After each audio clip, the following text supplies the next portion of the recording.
From KMSP TV, UPN 9, Minnesota's leader in live local sports broadcasts, it's time for Minnesota Twins baseball. Let's play ball. The Cardinals might be without Mark McGwire in their lineup, but they still bring to the Metrodome the second-best record in the National League, and it's Game 2 of their series with the Twins from the Metrodome. And welcome to the Dome, Dick Bramer along with Burt Blyleven. Dairy Queen starting lineup for the St. Louis Cardinals. Fernando Vina done a great job for the Cardinals in the leadoff spot. He'll lead off tonight. Edgar Renteria hitting second. Jim Edmonds third. Fernando Tatis fourth. Thomas Howard, the right fielder hitting fifth, and Eduardo Perez. Chris Richard making his major league debut tonight. Mike Matheny and Placido Polanco. Some of the St. Louis media contingent comparing this starting lineup tonight with one we might have seen in March during spring training. A lot of familiar names out of the lineup, including J.D. Drew and Ray Lankford and Mark McGwire. Here's the Twins in the field. Matt Lawton in left, Jacques Jones in center, Chad Allen in right, Corey Koski, Christian Guzman, Jay Canizero, and David Ortiz around the infield. Marcus Jensen behind the plate, and Mike Lincoln on the mound and maybe on the spot tonight. Well, after Mark Redmond, 7 solid innings in last night's ball game where the Twins beat the Cardinals 5-2. Now it's up to Mike Lincoln to try to do the same thing that Mark Redmond did, and that was from the first inning to the 7th inning. Pitch nothing but shutout baseball. Mike Lincoln, you can see the numbers, not very good so far for Mike Lincoln. He was 4-1 in Salt Lake City before getting called up to the Minnesota Twins. But 0-2 as a starter, an 18 ERA. He has made 2 starts, 4 relief appearances. Actually, his last 2 relief appearances were very good for Mike Lincoln. One of those right there against the Cubs.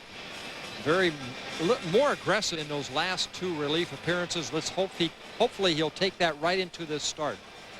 And Mark Redmond, who's pitched back-to-back great ball games for the Twins, used that word in talking about his apparent turnaround, aggressiveness, going after hitters when for a while he admitted he was nibbling a little bit and trying to hit certain spots. So we'll see if Lincoln can get the job done here tonight, facing Fernando Vina in his first year with the Cardinals. Vina didn't play in last night's ball game. And the first pitch over for a strike. Vina in his first year with the St. Louis Cardinals, acquired from the Milwaukee Brewers in a trade in December. And 5 seasons with the Brewers. Just off the outside corner, 1-1.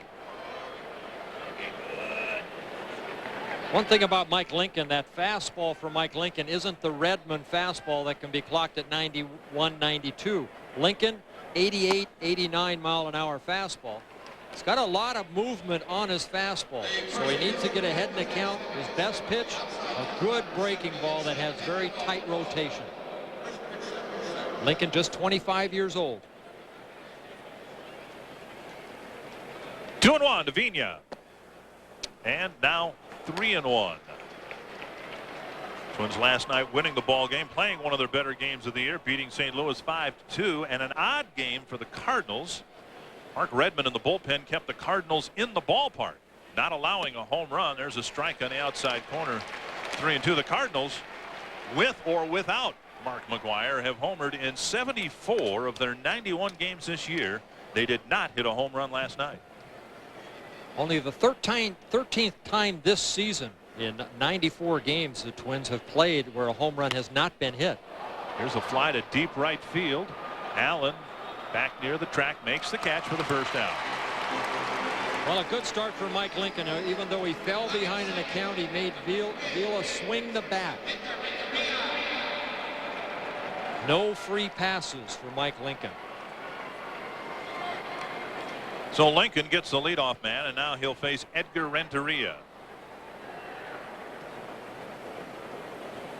Renteria, like most in the Cardinal lineup when the lineup is healthy, having a very good offensive year.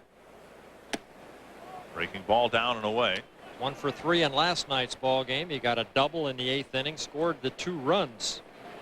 Picked up a couple RBIs in that 2-run 8th inning for the Cardinals. The only runs they scored. 2-0 to Renteria. The National League is not blessed with the quality of shortstops that the American League is when you think of Jeter, Rodriguez, Garcia-Parra. And now 3-0 to Renteria. In the National League, you're probably looking at this guy and Barry Larkin as being the two best all-around shortstops in the National League. And Renteria only 24 years old in his 5th major league season. And a 4-pitch walk after a full count to Vina, the first hitter. Well, Mike Lincoln, this is his 2nd appearance against the St. Louis Cardinals. Faced them last year in a relief outing, 2 2/3 innings, 7 hits, 6 runs allowed. This is a Cardinal team that even without Mark McGwire has hit 127 home runs. 51 more than the Twins have. So even though he's not in the lineup, it's not the best way to go about business, walking people in front of the likes of Jim Edmonds, Fernando Tatis. Here is Edmonds, and he takes a strike. Well, there's that curveball right there that Mike Lincoln needs to get over. We just saw him walk Renteria. He has to have control of the fastball to make that pitch more effective. His last start against the Boston Red Sox here at the Metrodome, 70 pitches in 3+ innings. Too many pitches. 1-1 to Edmonds. Edmonds hitless in yesterday's game. He struck out the last 3 times he came up, including a pivotal at bat in the 8th inning. Edmonds in his first season with Cardinals. Wrapped through the hole to right. Renteria will hold up at second base. So first and second, 1 away. And that'll bring up Fernando Tatis. Edmonds just 30 years old, having a tremendous year. 9th in the National League in hitting.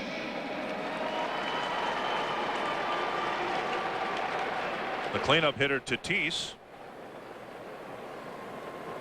was off to a great start, leading the National League in RBIs through the first month of the season. Then he went down with a torn groin muscle, came back earlier than anyone thought, still averaging more than an RBI per game. Playing in just his 35th game of the year. Pitch is up high to Tatis. Tatis isn't a big man. 5'10", just 25 years old, 170 pounds, but he has some power.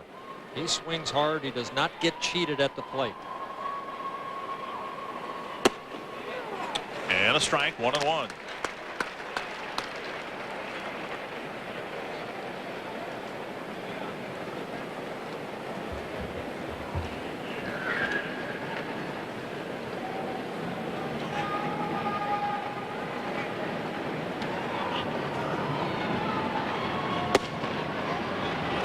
Pitch taken for ball 2.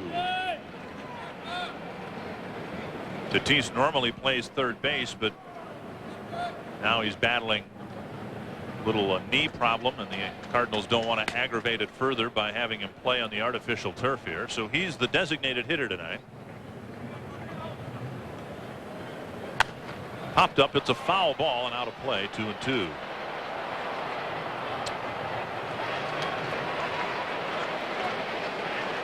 Lincoln, as we mentioned, a little bit on the spot here because he's not done anything to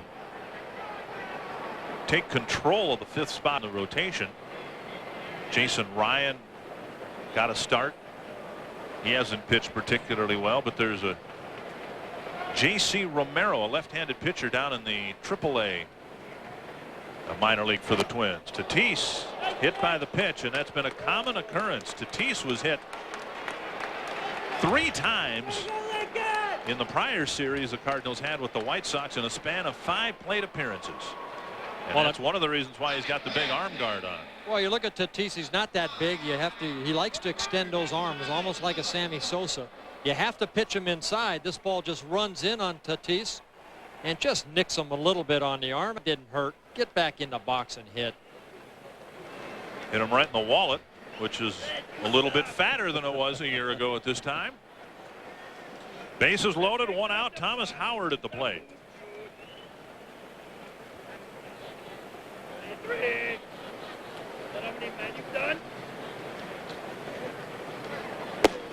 Down and away, ball one. There's never been a better time to play the Cardinals than right now.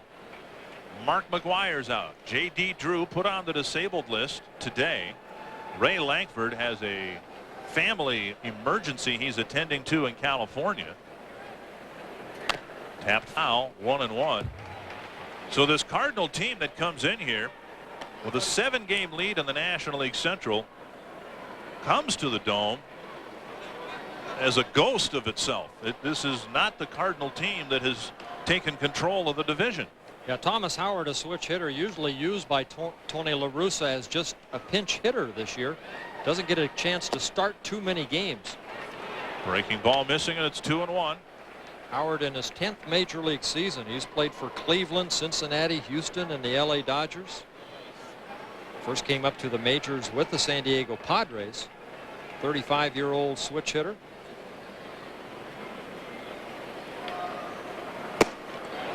Two and two. And Howard hitting just 176, but he's hitting 5th in this Cardinal lineup. J.D. Drew typically would be the right fielder, but he's had an ankle problem and was put on the disabled list before the game today. 2-2 to Howard. Struck him out for out number 2. Yeah, it's okay to look. Interim manager Ron Gardenhire hoping Mike Lincoln can coax his way out of this first inning jam. Well, 2-2. He comes in with that curveball. Howard unable to hold up. Lincoln picks up his first strikeout. And a good sign right there. You get ahead in the count. And I always consider 2-2 ahead in the count. You come in with that curveball. Lincoln got the strikeout he needed. Now 2 outs. Eduardo Perez with 1 home run this year. It was a grand slam 2 nights ago in Chicago. It was the 8th Cardinal slam of the year. Perez in last night's ball game 2 for 4. Had a couple singles in 4 at bats. Breaking ball. Where'd it miss? Ball 1. We can see the tight break on that ball because of the way that Jensen caught the ball. He almost pulled it down straight into the ground. Perez spent some time in Memphis, a AAA affiliate for the Cardinals. In 70 ball games, hit 16 home runs. 2-0. Perez had a hamstring injury. He was activated when Mark McGwire was put on the disabled list a couple of nights ago.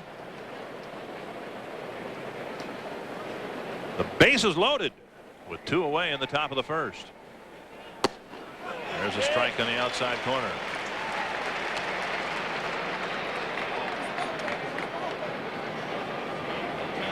A little bit about J.C. Romero, a left-handed pitcher who's done pretty well for the Salt Lake team in the Twins minor league system. Big swing and a foul, 2-2. Lincoln, I think, realizes the importance of this start and whatever starts that may follow. He needs to make a positive impression here soon. Well, we talk about the amount of pitches right now. This is going to be Mike Lincoln's 28th pitch already here this first inning. Now he went with that cut fastball on a 2-1 pitch. Let's see if he goes to that curveball. That's his best pitch.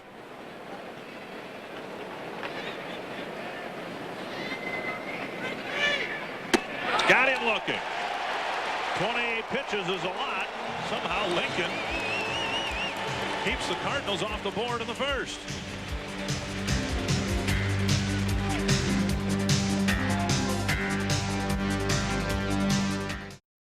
Here's the Dairy Queen starting lineup for the Twins tonight.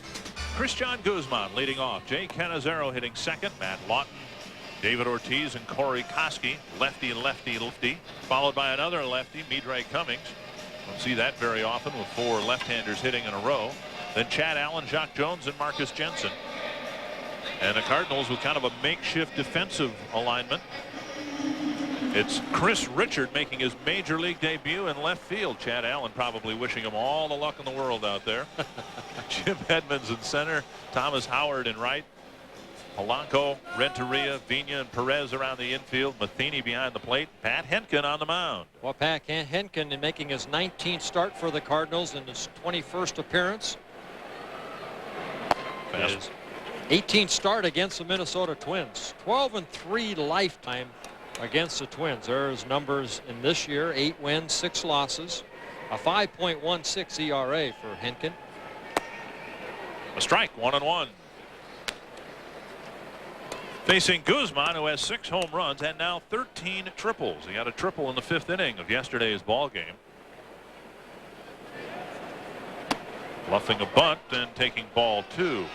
And Guzman has split his triples fairly equally between right-handed and left-handed. We talk so much about switch hitters and their power and whether a player has more power from one side or the other.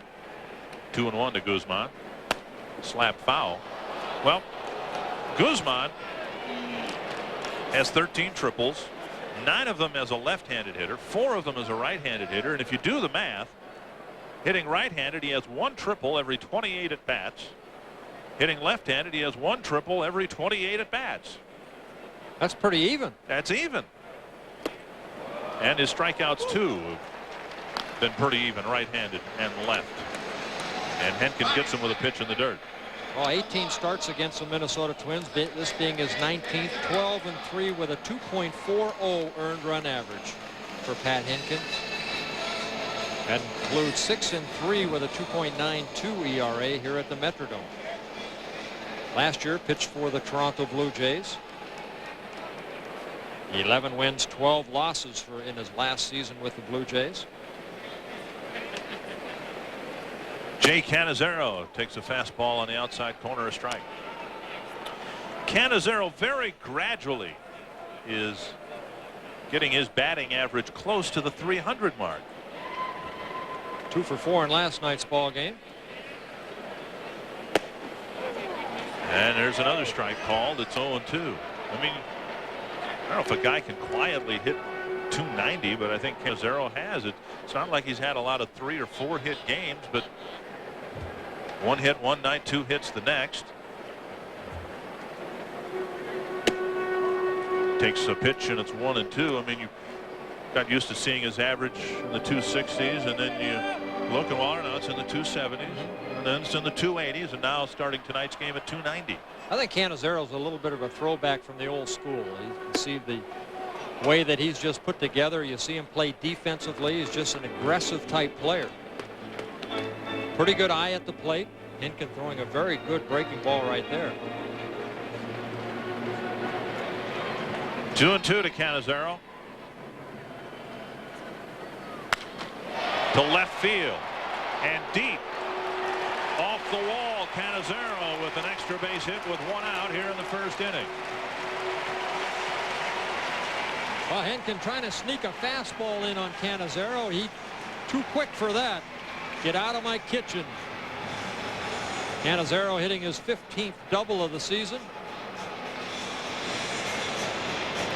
Henkin a 4-seam fastball, a 2-seam fastball. This is a 4-seam fastball.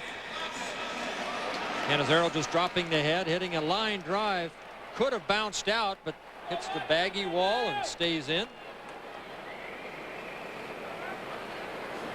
Matt Lawton at the plate, and he takes a pitch up high.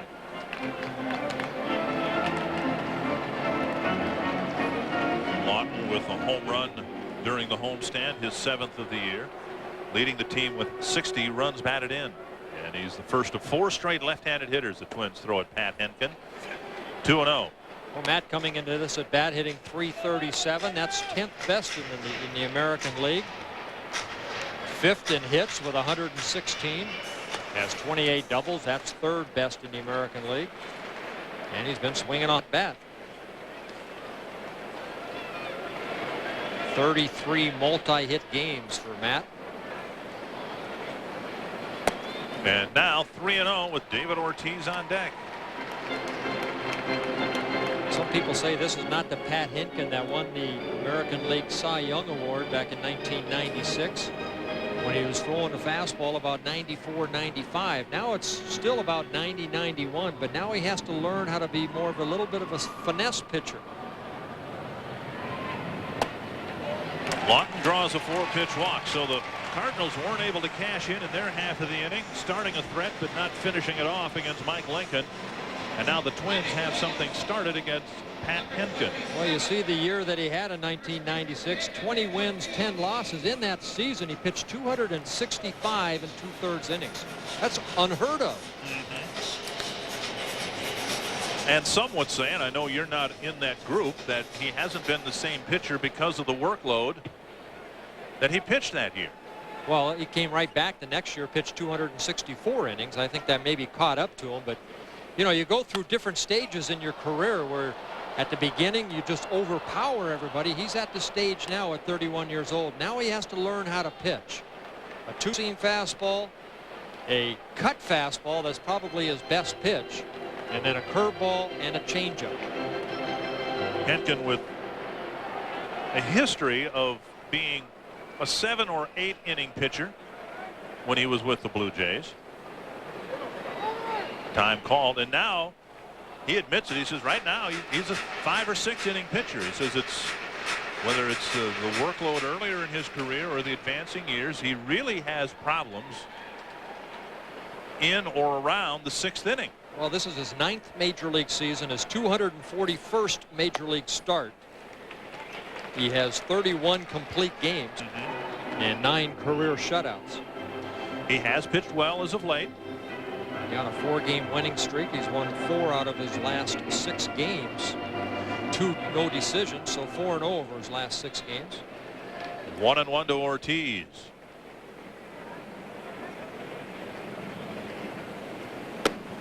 On the outside corner. 1-2. Is there anything to be said for switching leagues and making an adjustment because you had to do it from the American to the National League and then back again?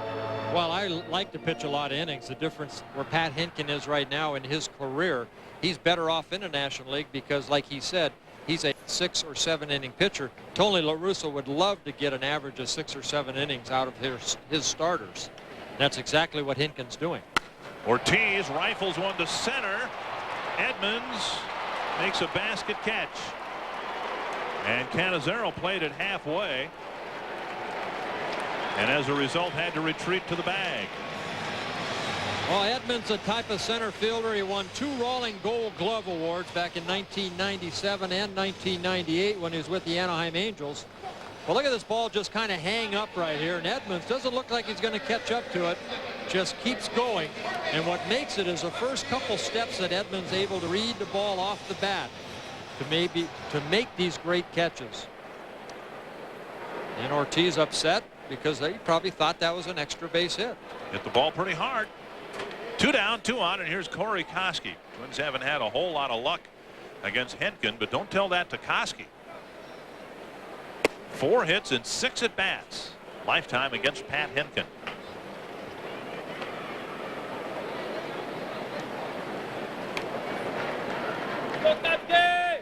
Corey didn't play in last night's ball game.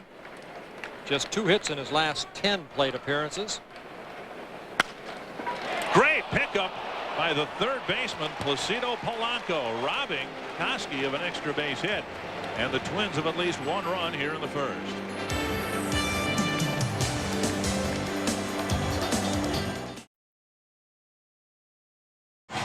No score heading to the 2nd inning. Each team had a chance to break through in the first, but did not. And the Cardinals will send up Chris Richard. One more game between these 2 teams tomorrow night. We invite you to come then, or maybe catch the White Sox for the first time later in the homestand. Maybe the Indians this weekend. 612-33 Twins or 1-800-33 Twins. Another larger than normal crowd here tonight. It's always good to see a bigger crowd. And Chris Richard making his major league debut tonight. This is his first major league at bat. Richard, 26 years old, 6'2", 190 pounds in AAA. Was hitting .270, 14 home runs, 71 RBIs in 93 games. Fastball driven to deep right center field. Jock Jones going back. Gone! first pitch he sees in the major leagues.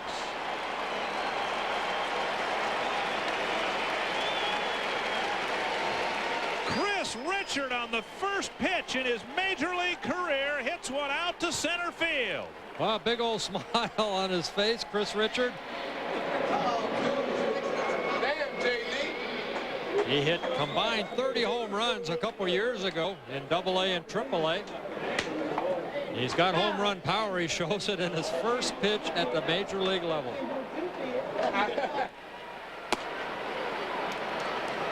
And Mike Matheny takes a strike. It looked from here, and we're about 600 feet from where the ball went over the wall. It looked as if Jock Jones got his glove on it, and in fact hung over the fence trying to keep control of the ball in the glove. We'll get a better look at it perhaps here.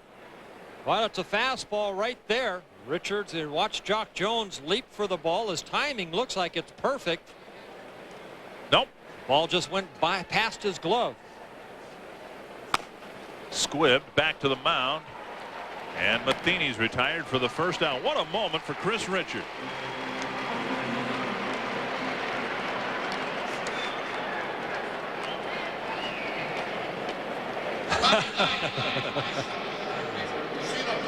This is the second time it's happened to a Cardinal player this year.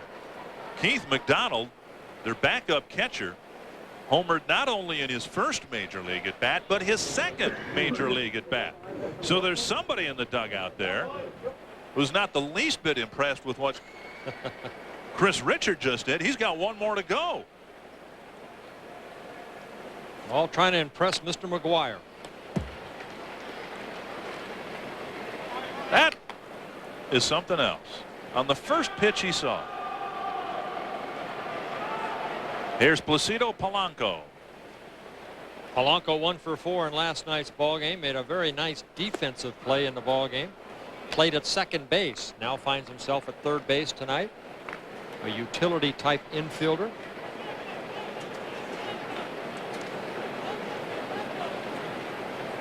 One and one to Polanco. 2-1.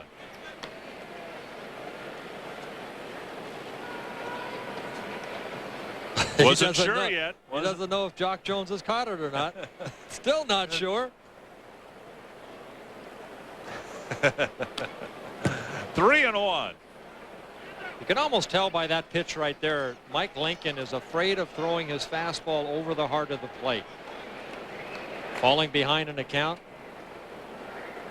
He has good movement on the fastball. It's just doesn't have that major league velocity that everybody talks about, the 90+ mile an hour. But he has to have confidence in that to make his best pitch, the curveball, more effective. Here walking his second batter of the ball game.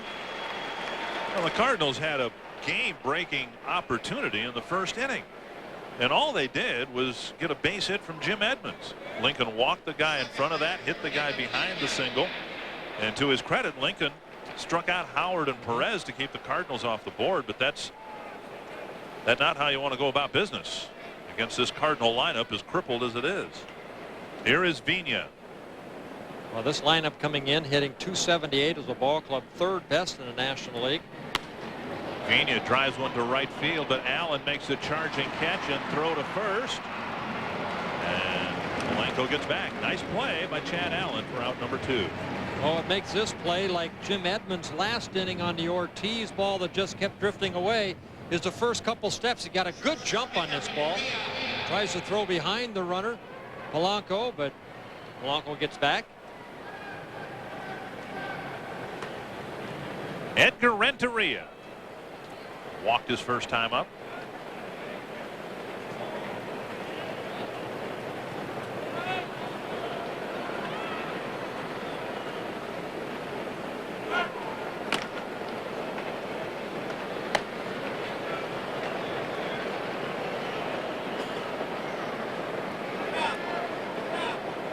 Renteria first came up to the major leagues with the Florida Marlins back in 1996.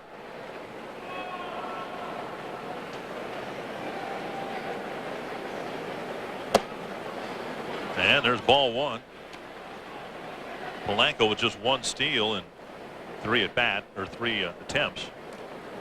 Remember when the Cardinals were in their heyday, and when he made a couple of trips to the World Series in the 80s and 82 and in 87, they were built around speed. Vince Coleman, guys like that. Willie McGee. Well, it's a 180-degree turnaround for the Cardinals. They are now built on power, and they don't steal nearly as many bases, in part because of that. Twins coming into the game with 55 steals, the Cardinals with 54. Well, the big difference, 157 home runs for the Cardinals. That leads the major leagues. Toronto with 155 leads the American League, and the Twins last in both leagues with 76 home runs. And Mike Lincoln again falling behind an account. Renteria, a .283 career hitter.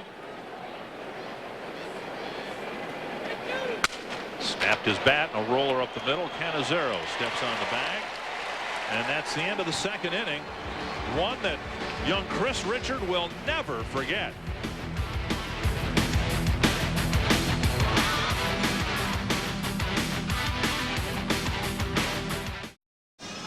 One to nothing Cardinals heading to the bottom of the second inning. Midre Cummings will lead it off in the second for the Twins.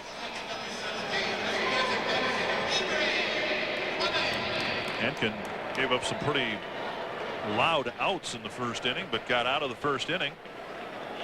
Ortiz, Koski each hit the ball hard with 2 runners on and 1 out. Cummings takes a strike on the outside corner. Cummings, Allen, and Jones. Midre's been swinging a hot bat, 2 for 3 in last night's ball game. 18 for 49 over his last 14 games. That's a .367 batting average. One thing we've seen this year, and this is the first time we've seen much of Cummings at all, and in contrast to Christian Guzman, who when he gets 2 strikes expands the strike zone, you don't see that much from Cummings. I mean, that's a pretty close pitch right there. But maybe it's because of his veteran status, his age, a little bit more experience. He doesn't go chasing pitches out of the zone very often, and has a unique ability. I still don't understand how hitters can do it with 2 strikes, sit up there and foul off a bunch of pitches. Well, he's very quick with his wrists. He doesn't have a lot of movement at home plate with that bat. You'll see some guys like Gary Sheffield just move that bat back and forth very still at the last second, just pop the bat, use those wrists. Midre, 28 years old.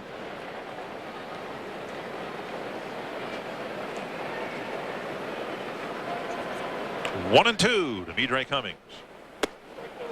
And he gets locked up with a curveball. And Henkin starts the second inning like he did the first with a strikeout. Coming up this weekend, the Indians are in town, and bobblehead doll night number 3, sponsored by Mountain Dew. We've already had Harmon Killebrew and Kent Herbeck bobblehead doll nights, and on Friday it'll be Tony Oliva night. The first 10,000 fans get a porcelain hand-painted Tony Oliva bobblehead doll, courtesy of Mountain Dew. 1 bobblehead per fan, but I think that's understood going in.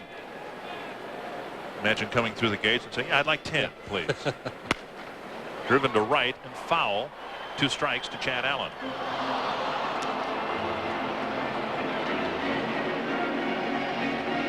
Allen has hit okay since coming here to the Twins. Joined the Twins on July 7th. Salt Lake City, hit .317 in 67 games for the Buzz. 49 home runs, 7 home runs. Called up when Butch Husky was designated for assignment. Husky no longer property of the Minnesota Twins. 1 and 2, and Allen takes inside. Husky and Todd Walker were traded yesterday to the Colorado Rockies. And prospect Todd Sears comes to the Twins organization. I must admit that in looking at the Twins notes, I was alarmed to see the headline in the notes.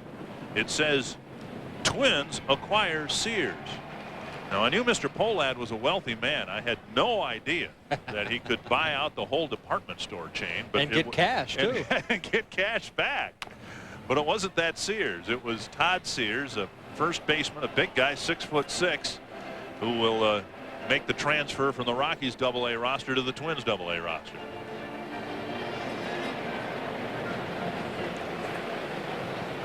Two and 2 from Henkin to Chad Allen. And now 3-2. I think Colorado just trying to make some moves. They lost again today. That's 11 in a row that Colorado has lost. They're still one game over 500. Sharply hit and pass. Renteria into center field. Nice at bat for Allen. Fell behind 0-2. Fouled off enough pitches to work the count full and then spanked a single up the middle.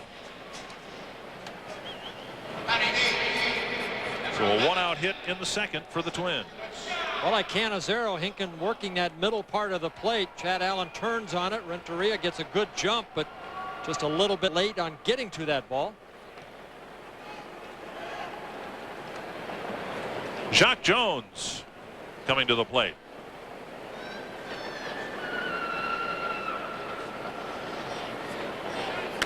Swing and a foul. Jones went into the All-Star break slumping, and he has come out of it slumping. Average has already dropped 5 points since the break. We saw it in the 3 teens. It seemed like for most of the first half of the year. Just 2 hits in his last 12 at bats for Jacques. Needs to get it going again. Leads the club with 14 home runs.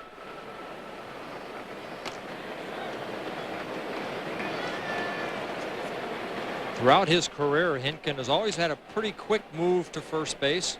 Pretty quick home with that slide step will allow the catcher Matheny to get an opportunity to maybe throw out a base runner. Fouled back off the handle of the bat. 0-2. This Hinkin's 9th major league season, averaging over his career about 3.3 walks per 9 innings and about 5.7 strikeouts per 9 innings. Career wins for Hinkin, 113 wins, 82 losses. Two strikes to Jacques Jones.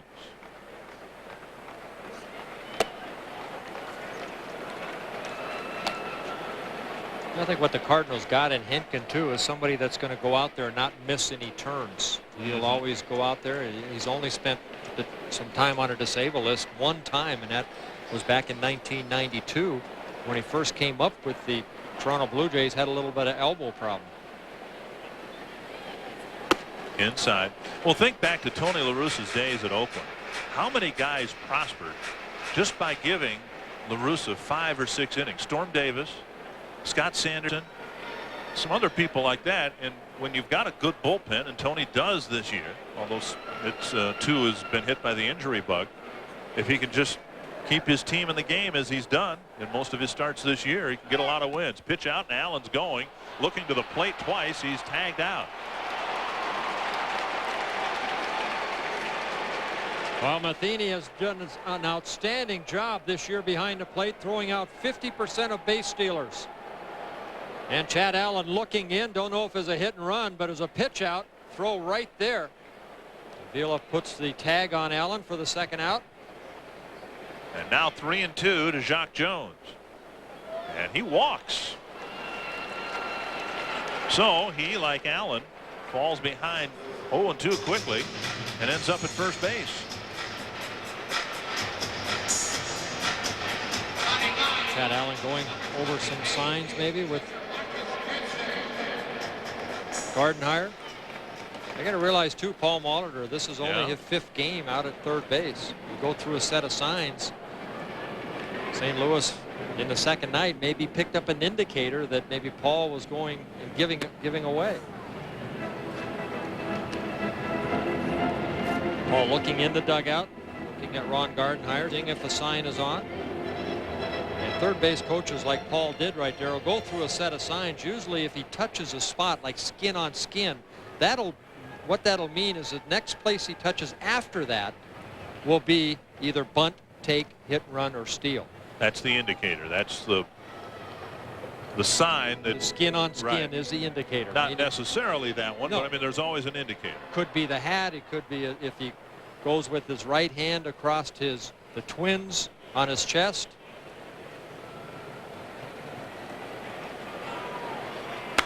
Jensen looping one to short. Renteria is right there.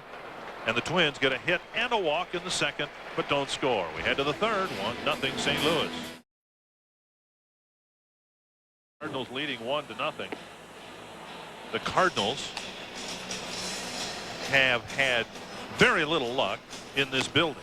They are 1-7 in the Metrodome. They lost yesterday's game. When they were here for interleague play 2 years ago, the Twins took 2 out of 3. And then, of course, there were 4 losses in the 1987 World Series. Yes.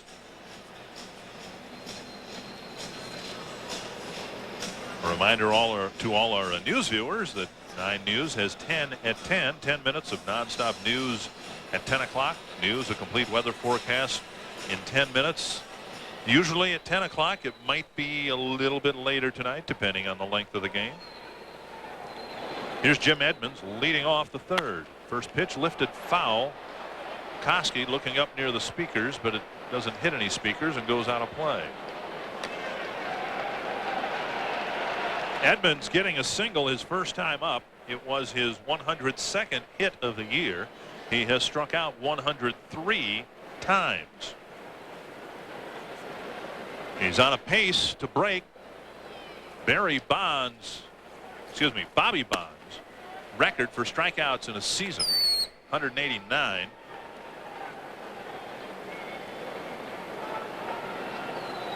Yet despite all the strikeouts, he's got a very good average and might have been the MVP of the National League in the first half. If he does surpass Bond's strikeout record, he won't hold the record at all. Preston Wilson of the Marlins is going to blow by it with in excess of 210 strikeouts. 3-1 to Edmonds.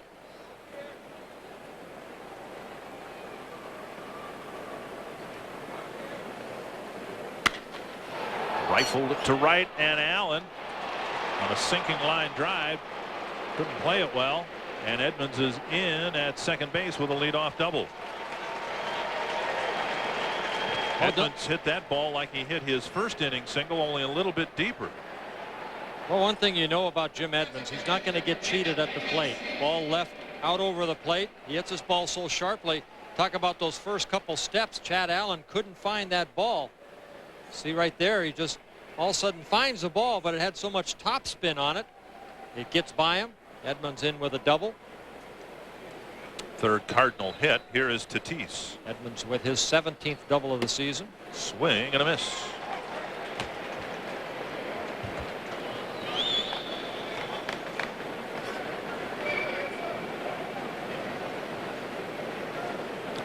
We alluded to it before. Tatis and Fernando Vina and Jim Edmonds signing long-term deals with the Cardinals early this season. Cardinals making all three very rich men, but getting them at below market prices.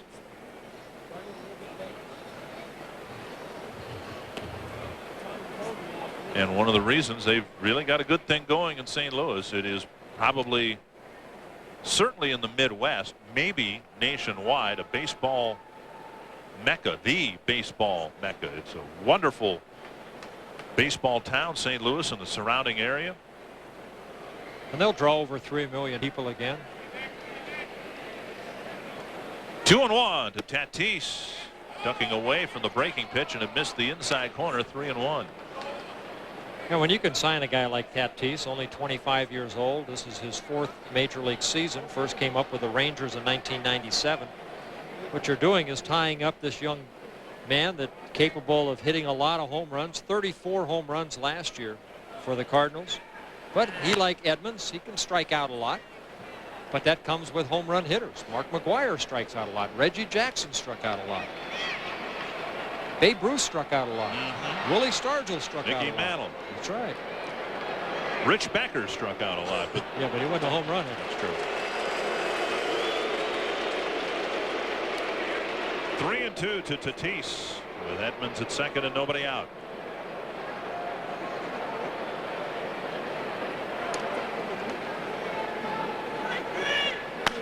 Skied to the right side of the infield.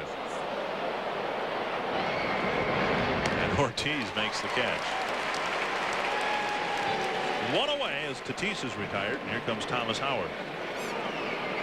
And that's something on a smaller scale the Twins will probably do next. At least make an effort to get some of their younger players signed up through the arbitration years. There's like Guzman, Jones, Milton. Koski. Howard struck out his first time up with the bases loaded. Ball one.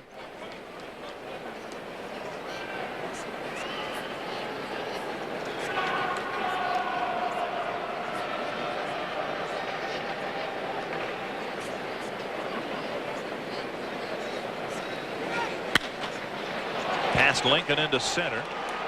Edmonds around third. He's being waved home. The throw not in time, and the Cardinals lead 2-0.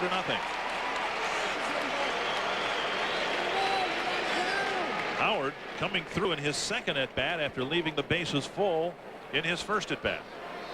Well, Howard doesn't get a chance too many times this season to have more than one at bat. Struck out his first at bat, took advantage of his second. Mainly used as a pinch hitter for Tony La Russa. Ball gets by Mike Lincoln into center field. Edmonds hustling from second base, scoring the second run for the Cardinals. And that'll bring up Eduardo Perez. Lincoln got strike 3 on him with his breaking ball back in the first inning.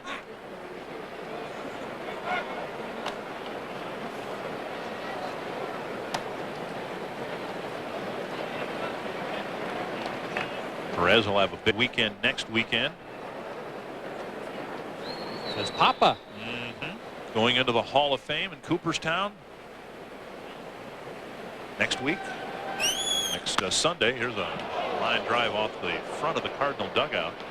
He'll be excused from the Cardinals to go to Cooperstown. A big day for the Perez family. Perez, Eduardo, originally signed by the Anaheim Angels back in 1991. Came up with the Angels in 1993, up and down. Spent most of his time with the Cincinnati Reds. High and deep to left center field. Lawton sees it, calls for it, and makes the catch. Out number 2. Well, let's see what Chris Richard can do for an encore.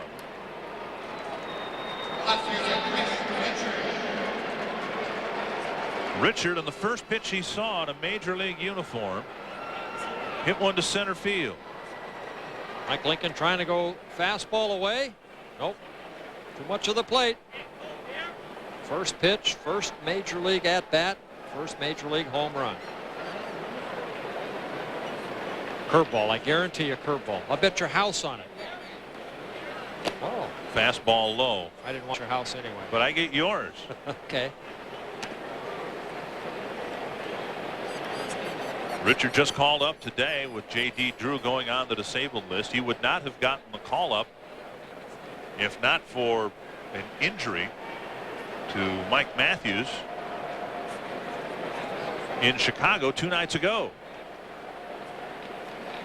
1-0 to Richard. Swing and a miss.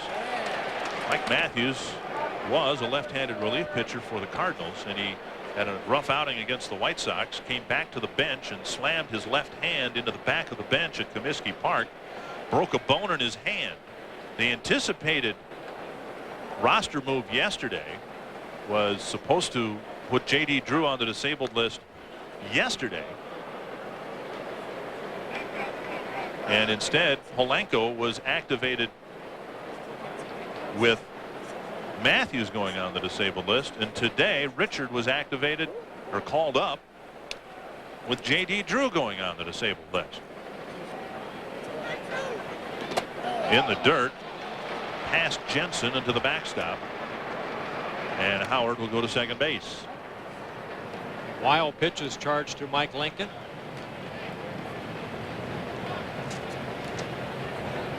For Lincoln, that's his first wild pitch. Ball just lands just on the other side of home plate. Or as a catcher, you see that happening. You just try to keep the ball in front of you. It hits you in the mask, the shin guard. and just deflects away. Like that might have gotten home plate umpire Tony Randazzo in the mask.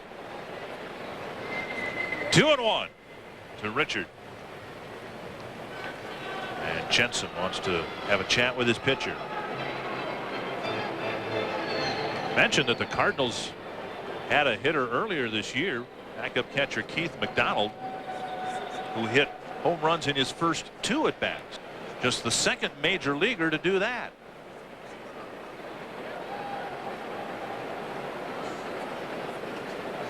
You know who the other one was? Read the name, didn't write it down. Sorry. 3-1. I'll have to get my little people on that.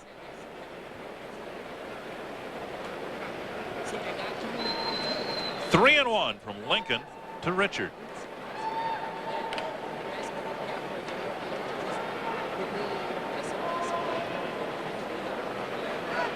Yeah. 3-2.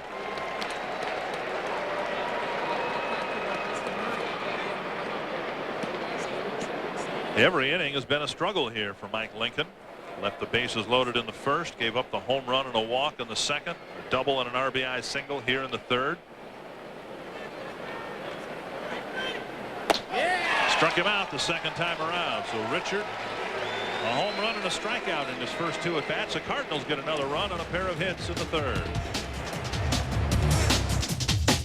Single here in the third inning on the first pitch from Pat Henkin.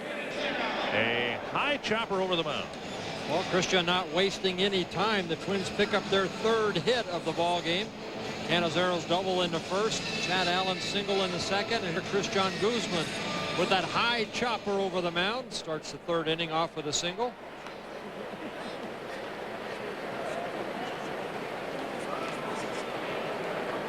Here's Jay Canizaro, doubled into the left field corner his first time up.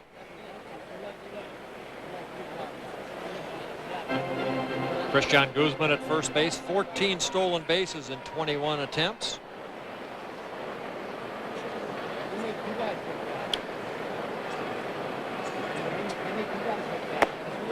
And Canizaro takes ball 1.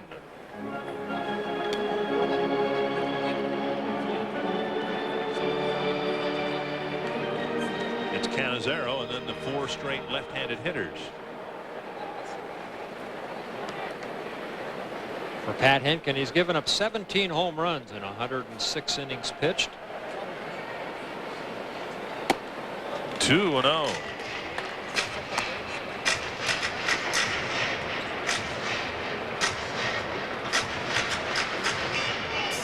Henkin actually has been more effective against lefties than righties this year by a pretty wide number. 292 average against righties, 225 against lefties. He's given up 12 home runs to right-handers, only 5 to lefties. 3-0 to Canizaro. Well, it's interesting, and whether it is a pattern or just a coincidence, but every time the Twins have forced Henkin to pitch from the stretch, he's walked the very next hitter.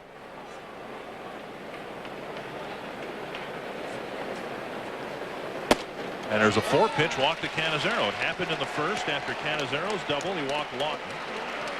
Then after Allen's single, granted he was thrown out trying to steal, but he followed it up by walking Jacques Jones. And now starting the third, a leadoff single by Guzman and a follow-up walk to Canizaro.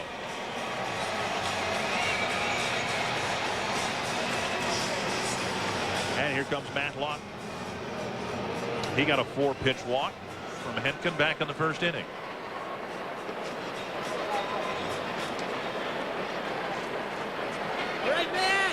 Matt Lawton now on the season has walked 62 times while striking out only 40 times. Waited nicely on that off-speed pitch, but tapped it foul.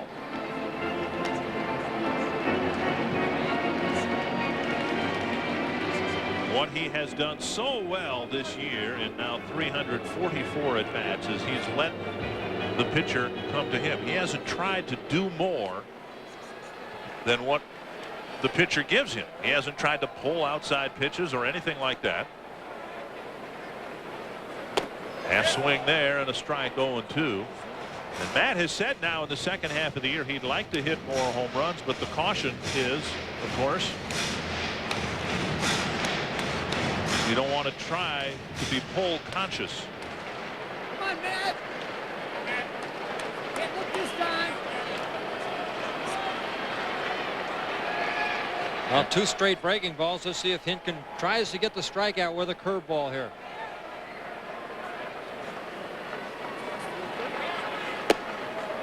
One and two.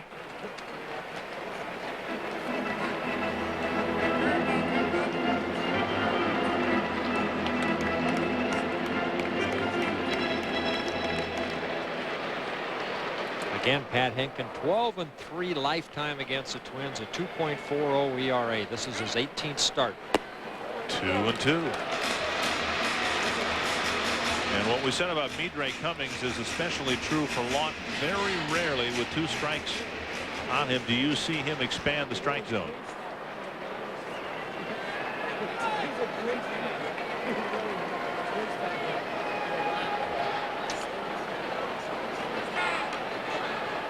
Guzman doing a little dance off second base, and Henkin steps off the rubber.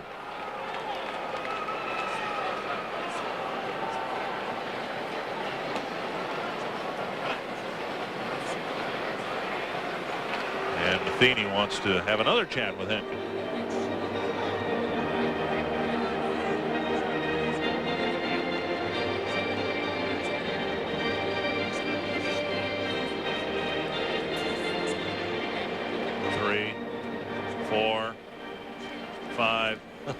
Step off.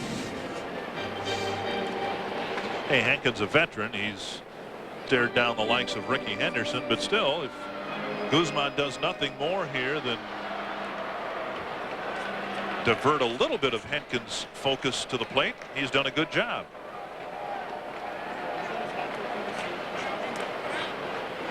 And now a full count to Lawton. Well, you even see that pitch right there, a 2-2 pitch. You think Hinkin wants Lawton to hit that pitch. Tries to strike him out with a curveball, but Matt, very disciplined at the plate, lays off of it. Been very successful throughout his career on the road. 5-2 this year.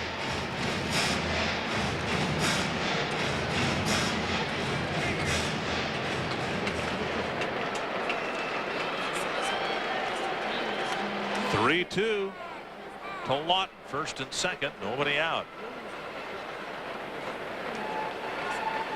Runners go. The pitch grounded. Nice pickup by the third baseman Polanco, and he gets Lawton at first. Another nice play by Placido Polanco getting it out. He thought about trying to get one of the lead runners, but instead took the sure out at first. I think Ron Gardenhire can gamble in this situation with Matt Lawton at the plate. You know he's not doesn't strike out much, has a good eye, waits back on this breaking ball, tries to hit it in that hole, but there's Polanco to cover that hole, does get the one out. If the runners weren't going, might have been a double play. Now with one out, runners at second and third. See if David Ortiz can pick up an RBI or two. Ortiz lined out to Edmonds his first time up. Grounded to second. It'll score a run. With Vina throwing to Perez, Guzman scores, and it's a 2-1 ball game. So by starting the runners, Ron Gardenhire's allowed the Twins to score a run here because there's a chance, decent chance, that the ground ball to third might have been a double play. Well, the Twins have to do the little things right here. Infield playing back for St. Louis. They will concede the run. Guzman scoring. Ortiz picks up his 30th RBI. Here's Corey Koski. Corey robbed of a run-producing extra base hit by Polanco's first time up. Slashed one toward the left field corner, but Polanco picked it off. A nice backhanded play for the third out of the first inning. You know, it's so nice to see David Ortiz. Now that's 11 RBIs over his last 11 games played. A couple of breaking balls for called strikes. And this is a team that has needed a run-producing bat in the middle of its lineup for a couple of years. 1-2. Now we've seen Henkin in this game get ahead of a lot of hitters 0-2, but be unable to finish them off, or at least do so quickly. Well, he's got 2 strikeout pitches, that little cut fastball that he'll run in on left-handers, and then that curveball.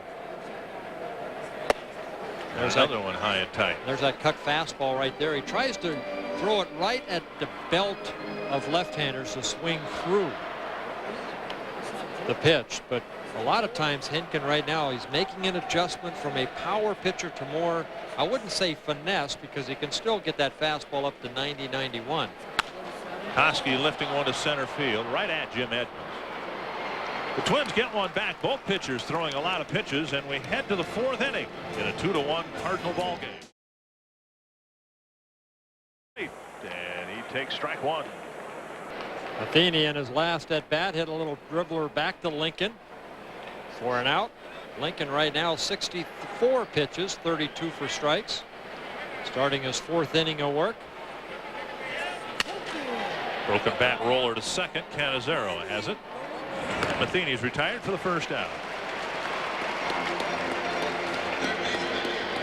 I want to remind you that Marquette Bank's Bat Day is coming up on Sunday, and the first 7,500 fans will get a Tom Kelly bat honoring his 1,000th career win as manager. And if you'd like to be here, you can order your tickets over the phone. 612-33-TWINS or 1-800-33-TWINS. I think Mike Matheny might want one of those bats. I think Mike Lincoln's broke 2 of them. There's a chopper towards short. Guzman gets the second hop and throws to Ortiz. 2 quick outs here in the 4th inning. Well, exactly what the doctor ordered for Mike Lincoln. Well, there's nothing about either pitcher that's shown any signs of invincibility here tonight. And so if Lincoln can now get the 3rd out as quickly as he's gotten the first 2, he'll send Pat Henkin out to the mound, and the Twins have threatened to score in every inning against him tonight. Here's Fernando Vina. A couple of fly balls to right. The last one hit pretty well. Vina still being bothered by a hamstring injury he suffered before the All-Star break. Done a great job for the Cardinals in their leadoff spot. Down the left field line, it's slicing foul, and Lawton comes up 1 stride shy.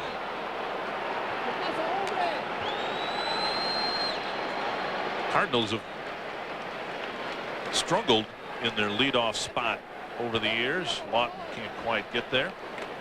Vina's done a very good job for them. Probably the best leadoff hitter they've had in quite a while. Oh, Vina in 1998 for the Brewers hit .311 in that leadoff spot. Played 159 ball games.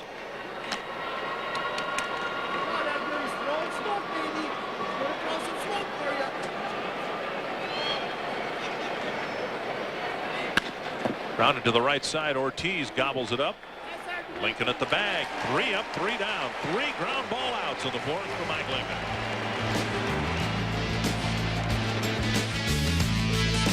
Making a strike from Pat Henkin. Driven to center, but in the general direction of Jim Edmonds. In fact, he hardly has to move. 1 away. Charge lines are open tonight at area code 612-33-TWINS or 1-800-33-TWINS. Twinsbaseball.com, the website address if you'd like to order tickets online. I wonder how many people throughout this homestand have come to the Metrodome simply because they knew the crowds were going to be larger. I mean, it's a lot more fun for everybody when you're part of a larger crowd. Allen dumps one foul down the right field line, and again it's 0-2. Well, the Twins didn't really play very well on Saturday night to really bring a lot of people back if you're Twin fans against the Cubs. But last night's ball game was outstanding. Yeah. Good pitched outing by Mark Redmond.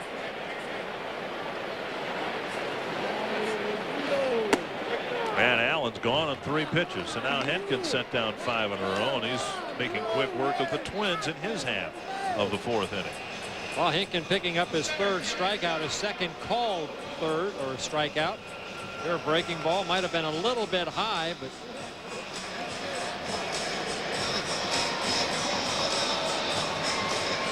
Jock Jones, the hitter, walking his first time up, and if you walk Jock Jones, you've done something. Hankin got ahead of him 0-2 and then ended up walking him. For Jones, it was just his 11th unintentional walk of the year. 1-1.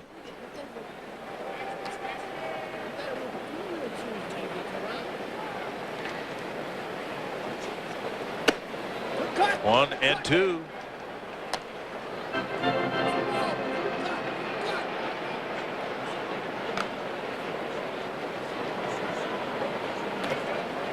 And now 2-2.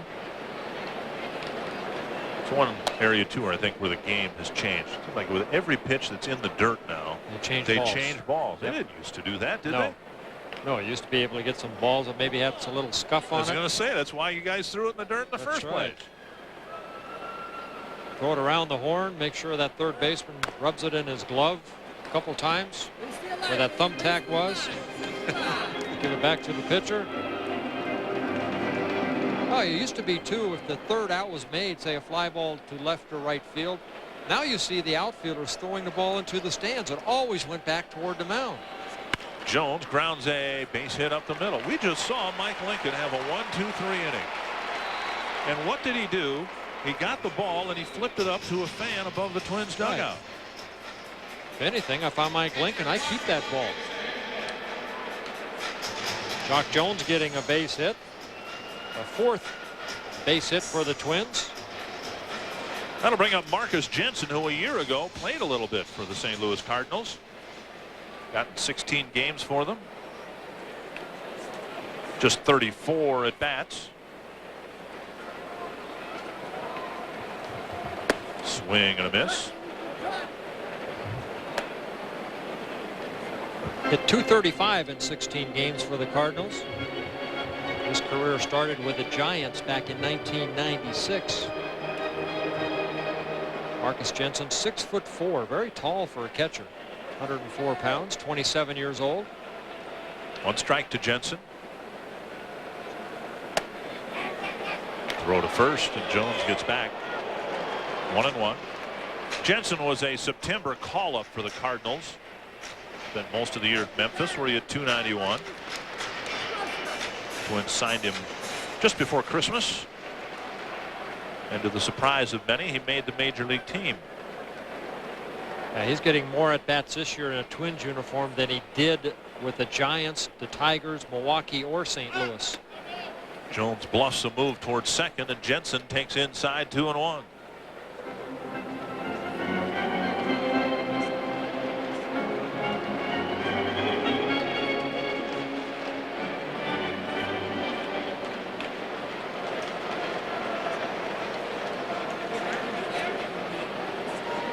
Two and one to Marcus Jensen. And a strike.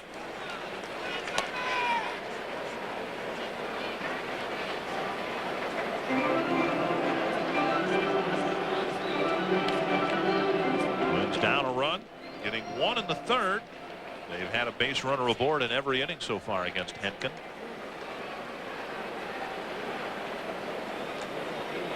Two and two to Marcus Jensen.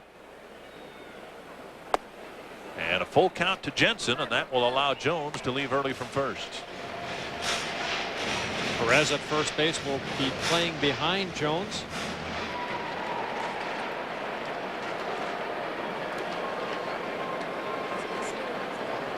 A little extra base hit for Marcus Jensen right here. Maybe score Jock Jones from first. Jones goes, swing and a miss, strike three. So Henkin has retired just 10 of the first 18 hitters, yet he walks off the mound leading 2-1.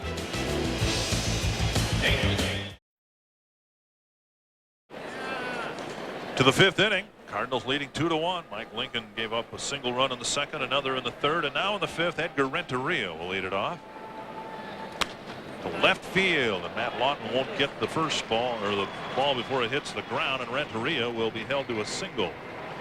Oh, Mike Lincoln had retired 5 in a row up until Renteria's base hit here. Let's take a look at Mike Lincoln's pitch count by inning. First pitch, 28 pitches, then 14 in the second. When the Cardinals scored the first run, 21 in the third. Cardinals added a couple hits and a run. And just 7 pitches in the fourth when they retired the Cardinals 1, 2, 3. And you always need some help.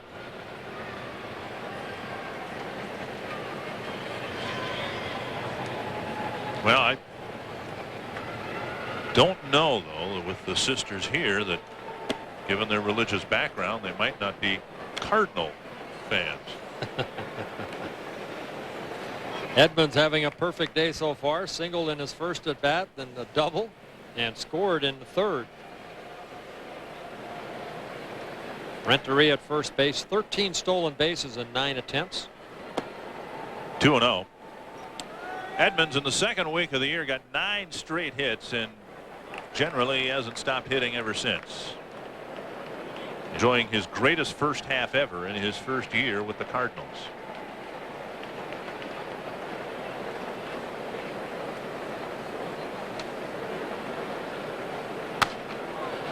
Cardinals are 13-8 without Mark McGwire in the lineup. And they'll have to play another week at least without him, due to come off the disabled list on Saturday. So the onus is on Edmonds and the rest to try to pick up the slack. McGwire, by the way, left the Metrodome mid-afternoon today to go have a second MRI done on his right knee.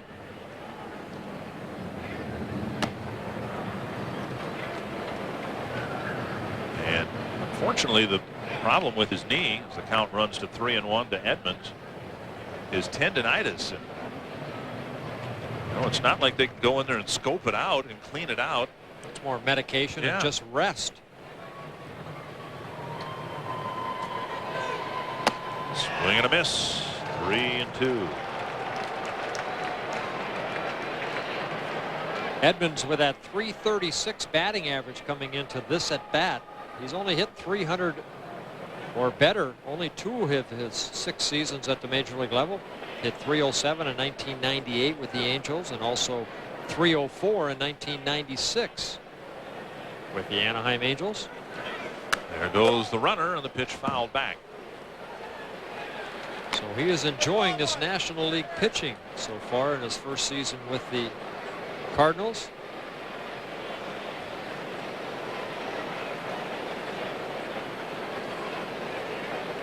To this point, the trade seems to be one that's helped both teams.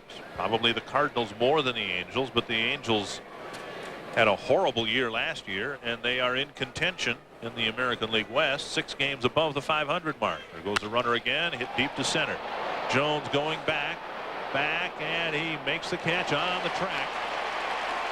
Renteria had to retouch second, and he gets back to first. So Jones, who came up 1 step short on the second inning home run by Chris Richard, gets to this ball in the left center field gap. Well, again, center fielders with cat-like instincts, very good speed. Jock Jones does check out exactly where he's at for a split second, picks that ball back up, and Edmonds takes him right to the fence for the first out. There's so many problems on a ball like that in this ballpark, and one of the problems is there really isn't a typical warning track here. You saw Jones knowing full well that the worst thing you can do on a fly ball here is take your eyes off it, but yet without a cinder track, a warning track that will alert the outfielder he's getting close to the wall, you almost have to take your eye off of it to get some idea as to where you are in the field. 2-0. And you wonder why the Twins like the infield, why they can't put some type of cinder out there to help the outfielders out.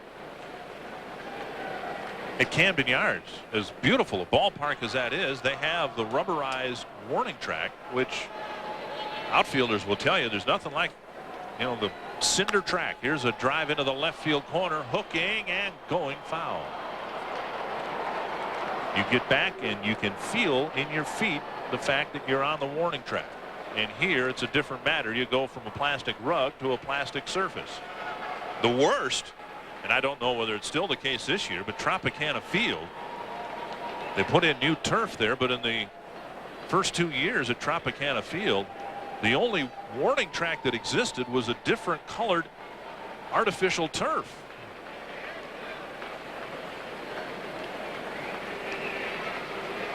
And they've got new turf down there, the longer blade artificial turf. Here's another one to left field, and Lawton's not going to catch this one, and it won't go foul. Tatis with a 2-run home run, and the Cardinals lead 4-1. Well, one thing that has hurt Mike Lincoln, and that's home runs. Tatis hitting his 12th home run. Mike Lincoln now in 10 innings pitched as a starter has given up 8 home runs. Tatis hit 34 of them last year, spent some time on the disabled list. And the Cardinals now with 159 home runs on the year. Thomas Howard, the hitter, swinging and fouling one at the plate, 1 strike. Howard drove in the second Cardinal run with a single in the 3rd.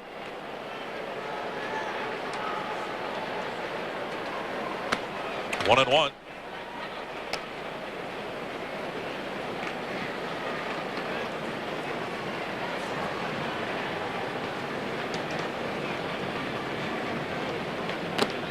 Two and one.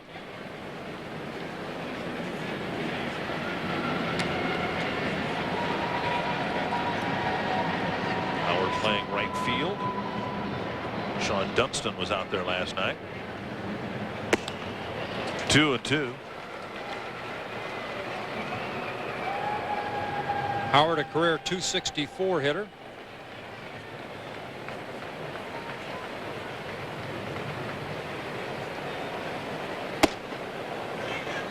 And now a full count. No activity in the Twins bullpen if you're thinking that Mike Lincoln with a high pitch count and all that might be nearing the end. 5th full count of the night. And Howard ends up walking with 1 out here in the 5th. Tatis hitting a 2-run home run to left in the neighborhood of where we are going to be tomorrow.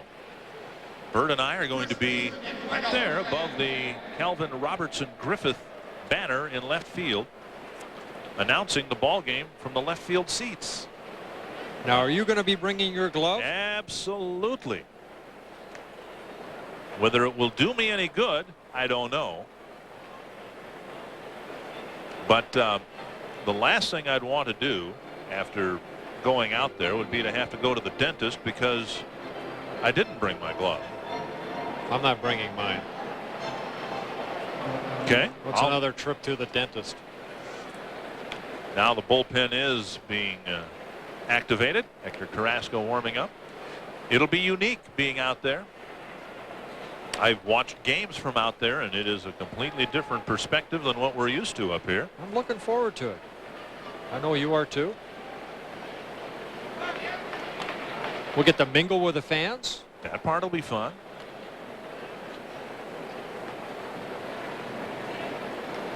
Now, is that the no drinking section? No, that's directly above us.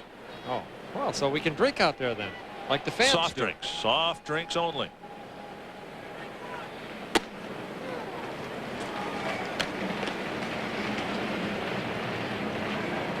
I remember the old Chicago Comiskey Park. Harry Carey would do that a lot of times out in center field.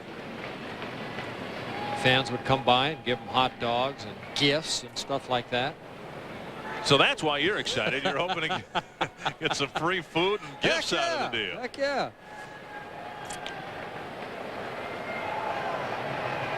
Perez with a 1-1 count. 1 out here in the 5th inning.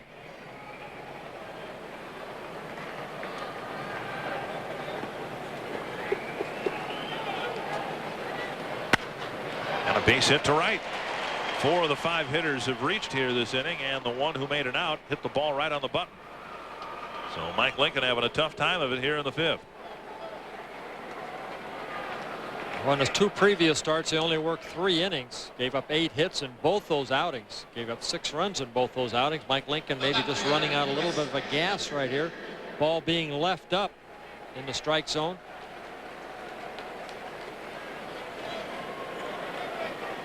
Here's left fielder Chris Richard.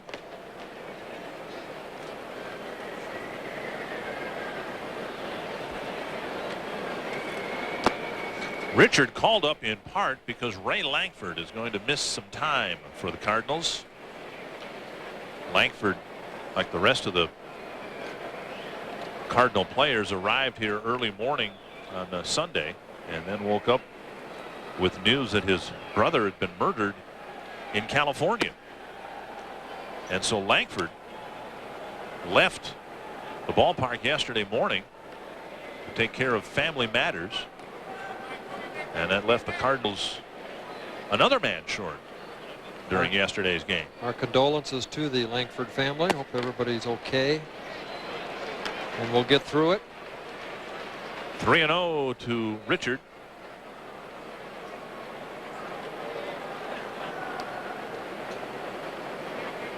See if Tony La Russa lets Richard swing right here. 3-0. He does. He's his newest home run hitter.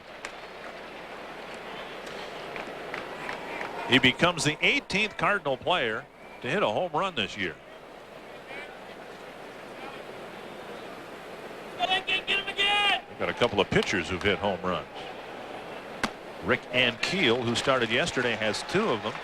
Andy Bennis has 1. And now a walk fills the bases, and that'll be the end of the road for Mike Lincoln. As good as the 4th inning was for Lincoln, the 5th inning has been pretty ugly, and Ron Gardenhire has to make a mid-inning pitching change. Ron Gardenhire managing his 5th ball game while Tom Kelly is with his father in Fort Myers, Florida.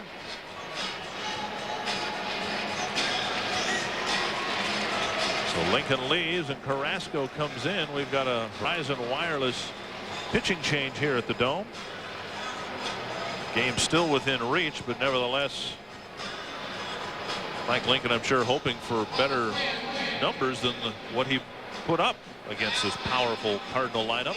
Well, again, too many base on balls, too many batters that Mike Lincoln fell behind an account. 4 walks, 3 strikeouts, 96 pitches thrown by Mike Lincoln, only 48 for strikes. And Hector Carrasco coming in for the 43rd time. He last pitched against the Cubs on Saturday. In that ball game, he pitched 1 inning, had a couple strikeouts through 12 pitches.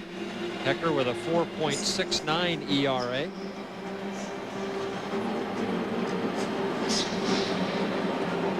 Hector has 21 walks, and that's one thing that has hurt Hector this year. Too many walks in 48 innings pitched. He does have 33 strikeouts.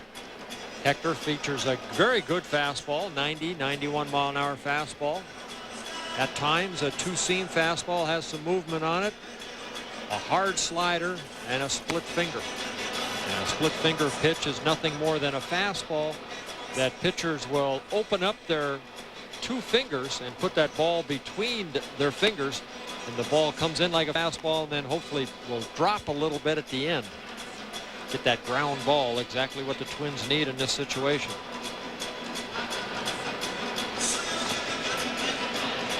And one thing that hurt Mike Lincoln too with that high pitch count, 96 pitches, 5 full count to Cardinal batters that he had this afternoon or this evening. An invitation to bring your camera to the Metrodome. On Saturdays, we have the photo nights from 4:40 to 5 p.m. on Saturdays, courtesy of Target. The next Target photo night this Saturday, David Ortiz, Jay Cannizzaro, and Mike Lincoln. So call the truck signs for tickets. Bring your camera. Make sure you have film in the camera and the lens cap off. Sounds like you've done that before. Yeah. Well, the game within reach at 4-1, but here's Mike Matheny with the bases loaded and only 1 out. See what Carrasco could do to get Lincoln out of this jam. There's a check swing and a strike, says Mike Winters.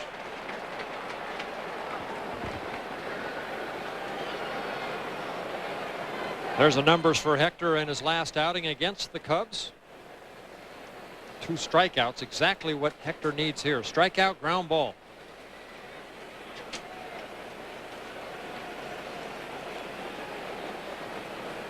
Twins play the corner infielder in, and here's a pop-up to short right center field, and Allen coming in for the catch, and a bluff tag from third. Ooh, and a short hop that nearly ate up Jensen. Allen's throw skipped plateward, and Jensen did a nice job smothering that throw. 2 away. Well, Chad Allen comes in. He has to go a long way for this ball. You can hear him yelling at Jock Jones because there might have been a collision. He comes up, makes the throw home, but not only makes this play a strong throw, Jensen making a good stop of the ball, but also Hector Carrasco was behind Jensen in case the ball got by. So good piece of work by Allen getting the ball in quickly to the infield. Good piece of work by Jensen stopping the ball, and a good job by Hector backing him up. And there is a catcher, and you get a tough throw like that. You got shin guards and all of that, and if the ball hits the shin guard and bounces up the third baseline, a run's going to score. Here's a chopper off the plate. Koski with the catch and the tag. So Carrasco does the job and does it quickly. The Cardinals settle for the 2 runs they got against Mike Lincoln, and it's a 4-1 ball game. John Guzman. And he takes up and away, ball 1. Guzman singled and later scored the only run the Twins have so far. 1-1. For Pat Henkin, his shortest outing this year, 4 2/3 innings. That coming 4 starts ago against the San Francisco Giants. His longest outing, only 7 innings, and he's done that 3 times.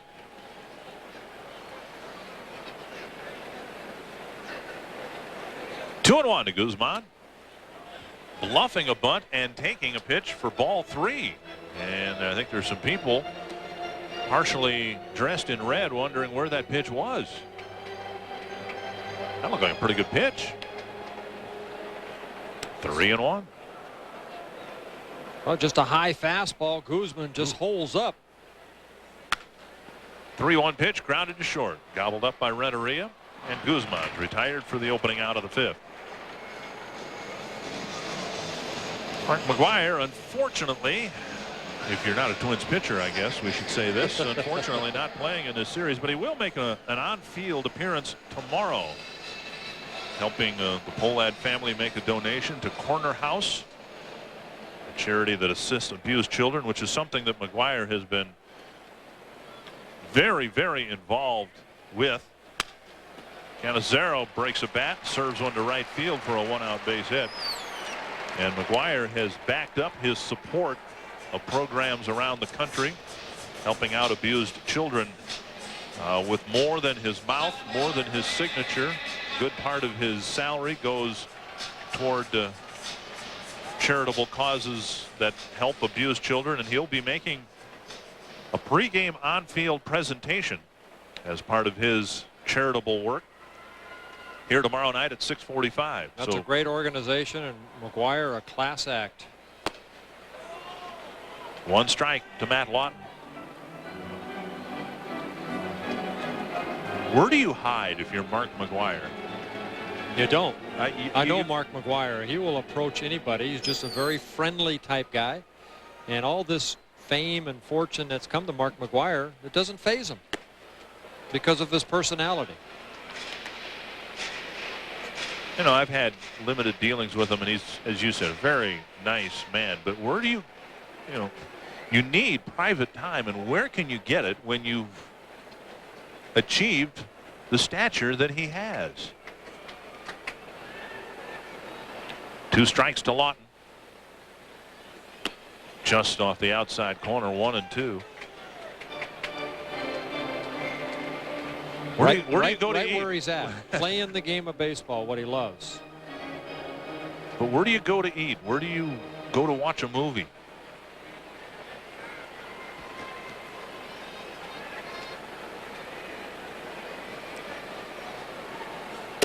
Two and 2. We've seen this so many times tonight. Henkin has gotten ahead of hitters 0-2, and then has been unable to dispose of them quickly.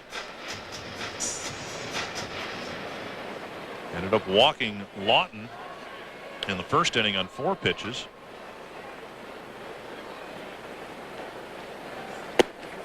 And now 3-2 to Lawton here in the 5th.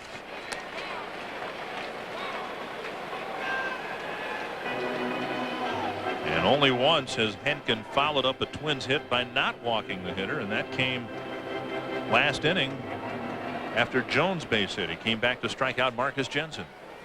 5th full count of the night for Pat Henkin. Cannizzaro goes and the ball hit toward the hole. Renteria with an awkward play and a good enough throw to get Lawton. Renteria started toward the bag to cover second, had to slam on the brakes, backpedal, and throwing. As he was backpedaling, was able to get Lawton at first. Oh, what a nice defensive play. Renteria, this ball kind of short hops him right here. He gets rid of it quickly. Throw a little bit up the line. Perez goes out and stretches to get it. And a very close play at first base. Jerry White questioning the call. It's hard to see by our angle, but very, very close play. Mike Winters at first base, the umpire, calling Matt Lawton out for the second out of the inning. David Ortiz, the hitter, with Cannizzaro advancing to second on the play. Outside, ball one.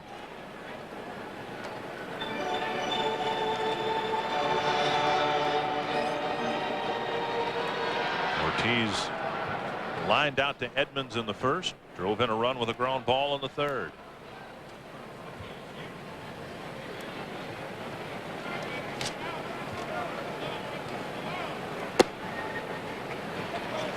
Two and 0.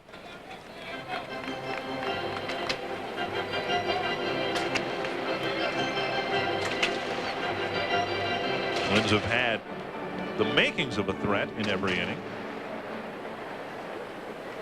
A couple of men left on in the first inning and one each in each of the last three innings.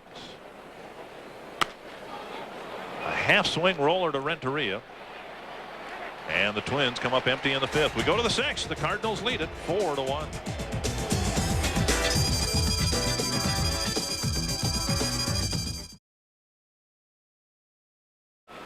It's 4-1 Cardinals. And the Cardinals will send up Fernando Vina, their leadoff hitter, to start the sixth inning against Hector Carrasco. Did a nice job keeping this game within reach. Vina takes down and in, ball one. Players, when one season ends, they have different means of getting ready for the next season. Physical fitness has certainly become more of a priority in the offseason than it used to be. Vina did something unique during this past offseason. He worked extensively with former gold medal speed skating whiz Eric Heiden to strengthen his legs. And probably to the surprise of many, Vina has had some hamstring problems. You'd think you work with somebody like Eric Heiden, the last problem you'd have would be hamstring problems. 2-1 to Vina.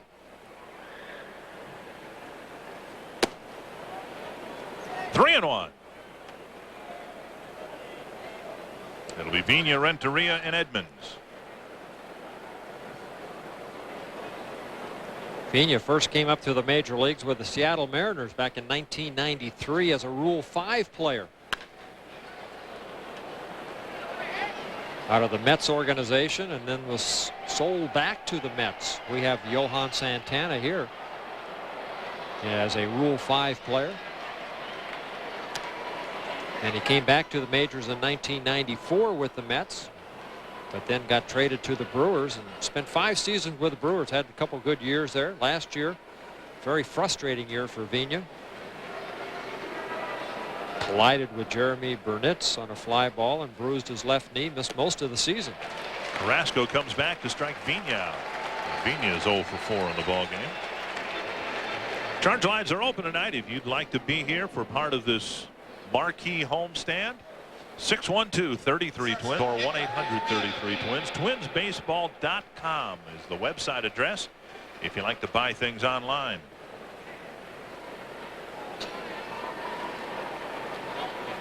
$20,171 the paid attendance tonight.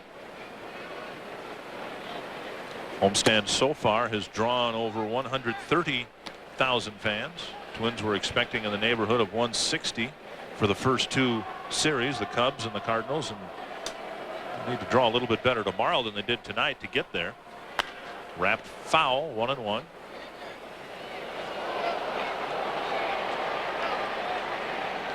It's the last interleague series I'll be curious to see what the schedule looks like when we get next year's schedule. Here's a play off the mound. Ouch, be careful. I don't know how you lasted as long as you did. You had to field ground balls off that mound for 3 years? Doesn't have that same lip between the lines as it has down there, though.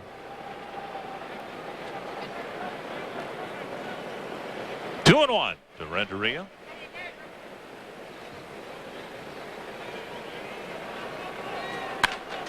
Toward the hole, through for a hit. So Renteria now has reached 3 of 4 times here tonight. A 1-out single here in the 6th will get Edmonds to the plate with a man aboard. Renteria, just a very good looking hitter right here, only 25 years old.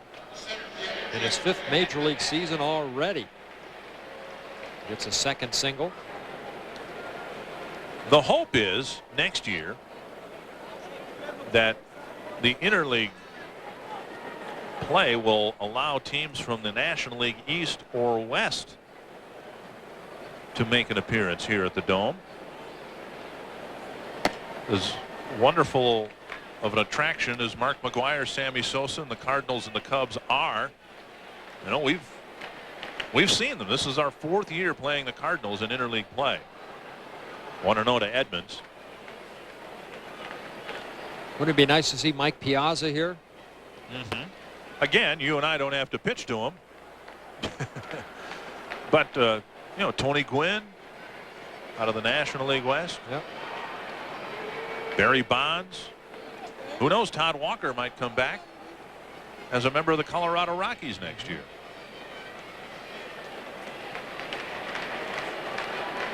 Two 2-0 to Edmonds. While I don't think 2-1 the count, I don't think you'd ever get tired of the prospect of seeing Mark McGwire hit or Sammy Sosa. Frankly, the Pirates and the Reds aren't much of a gate attraction, and the Twins have had those in the odd years of interleague play. It certainly looks as if there are going to be more games next year within the American League Central. An unbalanced schedule is going to be issued. Edmonds takes down and in, and it's 3-1, which means more games against the White Sox, Indians, Tigers, and Royals.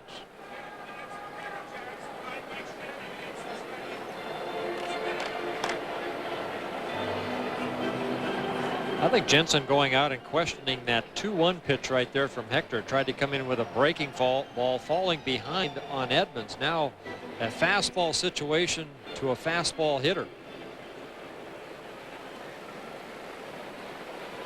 Something has caused Dick Such to be amused or bemused, maybe to scratch his head too. 3-1. Rasco fell behind Vina and then came back to strike him out. 3-2. Edmonds was on his way to first.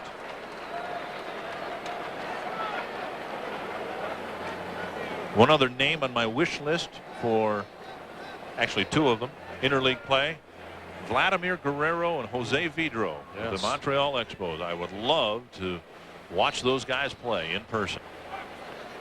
Throw to first, and Renteria gets back.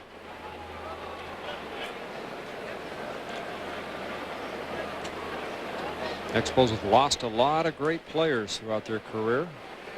And it's a shame because they're going through a bad spell now and they're back below the 500 mark, but they were a pretty pleasant story in the first half of the season. Check swing, the runner going. Guzman digs out a low throw. It's a strike him out, throw him out, double play. Great job by Guzman, taking the skip from Jensen and applying the tag.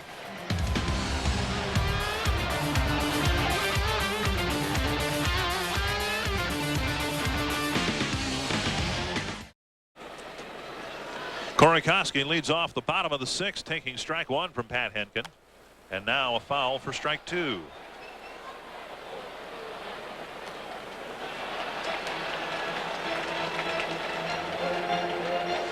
We're going through a spell now where the strikeouts are starting to become a factor, which hasn't been the case for him this year. couple of strikeouts in each of his last 2 starts.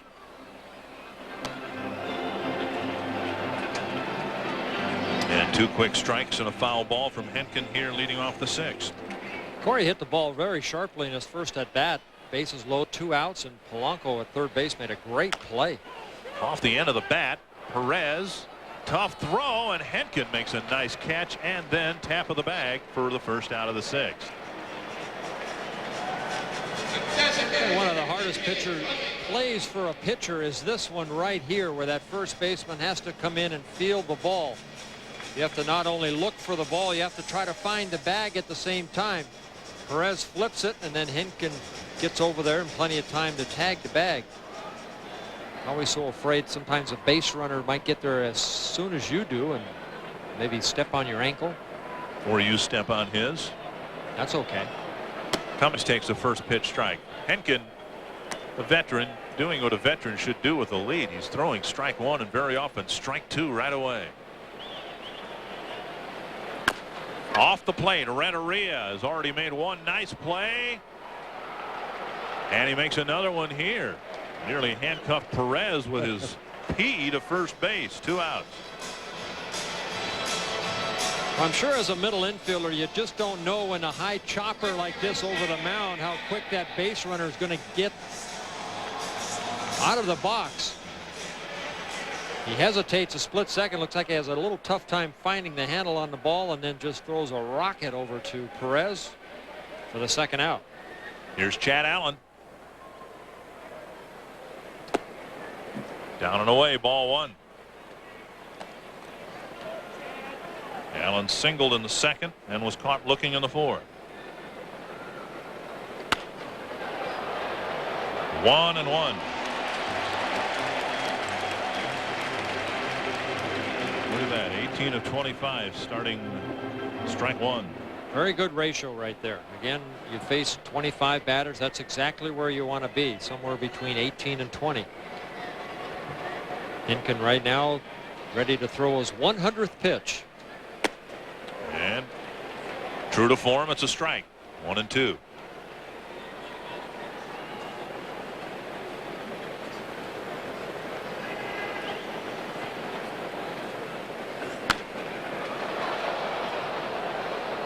Henkin currently on a 4-game winning streak. Last time he lost was on June 5th against the Kansas City Royals. In his last outing against the Giants, worked only 5 innings, but also was working on only 3 days rest. Gave up only 2 hits, no runs. And for the 2nd at bat in a row, Allen's caught with the bat on his shoulders. And for the first time tonight, Pat Henkin has a 1-2-3 inning.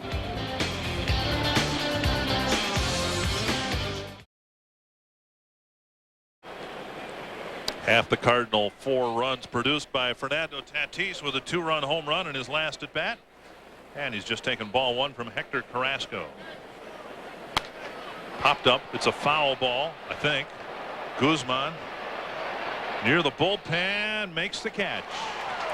Nice play by Christian Guzman for the first out of the 7th inning. The Minnesota State Lottery has an invitation for you. Guaranteed win nights. They're Tuesday nights. We've got one of those coming up tomorrow. And the first 5,000 fans 18 and over get a guaranteed win scratch card.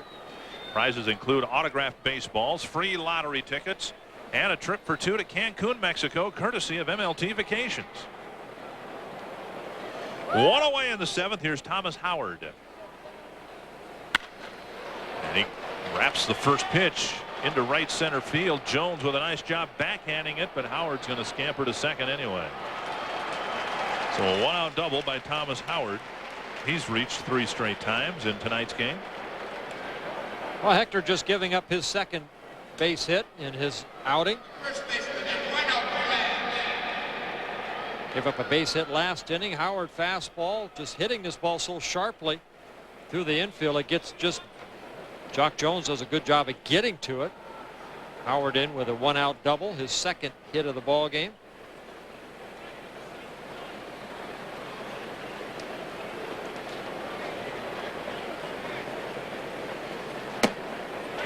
And that gets away from Jensen. Howard hung up between second and third, but Jensen didn't know where to throw the ball, so he didn't throw it at all. I think he respected Howard's speed a little bit right there. If he throws behind the runner, Jensen goes to third easily. Howard goes to third easily. Jensen holding up.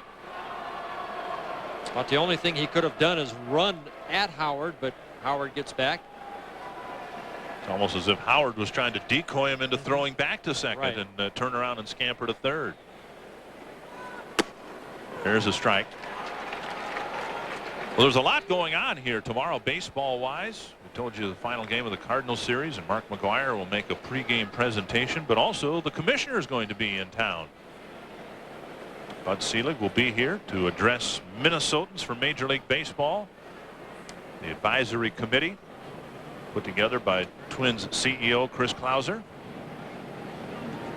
The objective, of course, to keep the Twins in Minnesota. Up and in, 2-1. And among the things that he will discuss tomorrow, the blue ribbon panel, the report it issued last week regarding the economic state of the game.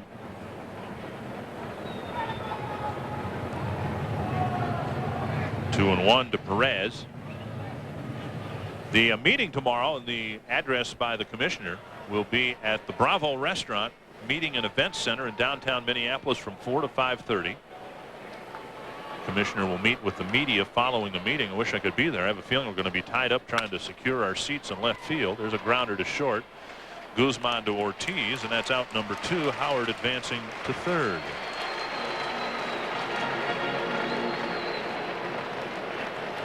But of course, there's a full menu of economic issues involved in the game of baseball.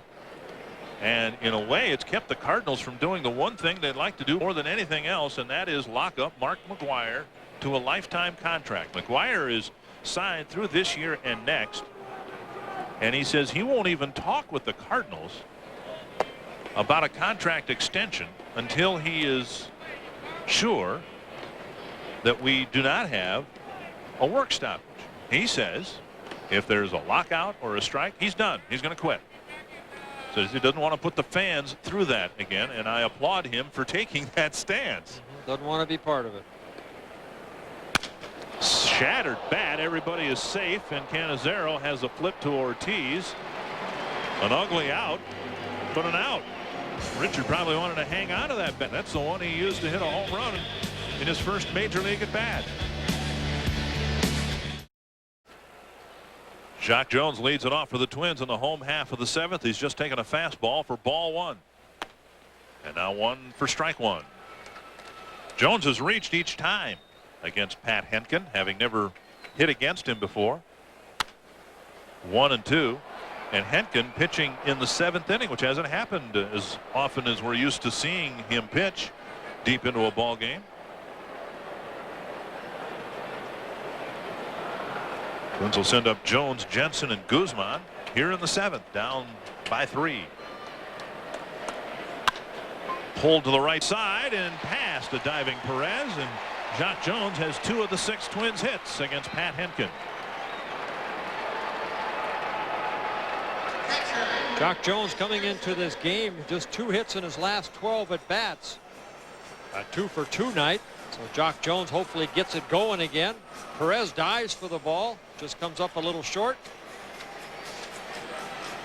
Twins get their 6th hit of the ball game off of Henkin. Last time, the only time in fact, the Twins have gotten a leadoff hitter aboard, they scored a run. That was back in the 3rd when Guzman led off with a single. Here's Marcus Jensen.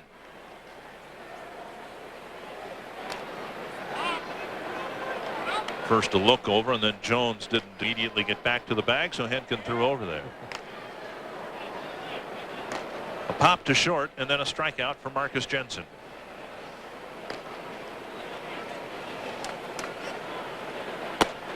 And a fastball for a strike. Henkin was struggling earlier this year. Got a phone call from a former teammate of his, former Cardinal pitcher, guy you pitched against in the World Series. There's Heathcliff Slocum warming up with the bullpen. But Danny Cox, who lives in the St. Louis area in retirement now. Henkin and Cox were teammates in Toronto. And Cox was a teammate of Henkin's in his heyday when he was throwing 250, 260 innings. And Cox said, you know, just from what I've seen, you look like a completely different pitcher. You lived in your heyday on the outside corner.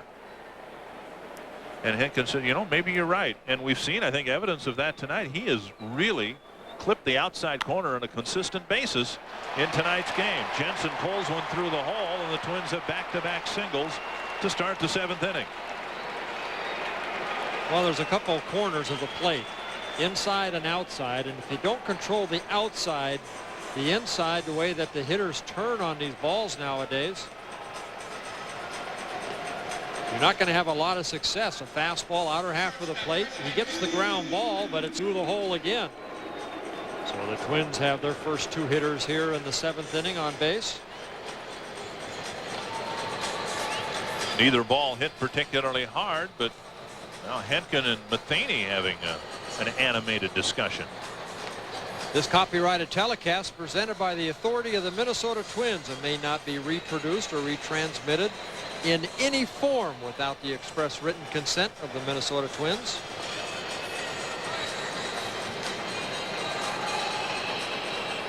Here's Guzman. Single in 3 trips. And now here comes Dave Duncan. There'll be a second conference on the mound. Slocum, I don't think quite ready to come into the ball game, and Duncan wants to have a word, and he's going to make the pitching change. We saw Matheny go out and talk to Henkin. Henkin this year has really struggled once he's been pitching 6 good innings, but when he gets into the 7th, he's only completed 7 innings only 3 times of his 18 starts. So Henkin leaving with a 4-1 lead. Heathcliff Slocum coming into the ball game.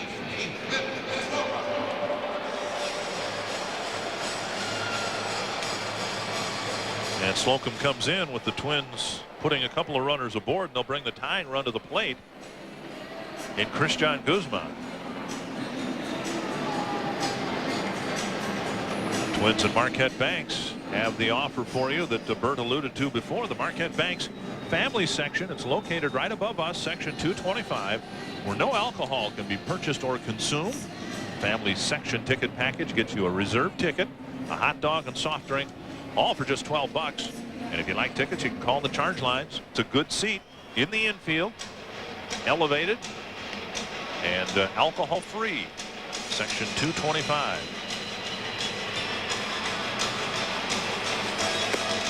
So here comes Heathcliff Slocum.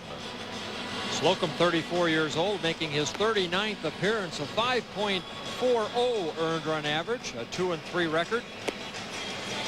He has walked only 19 in 43 1/3 innings, while striking out 31.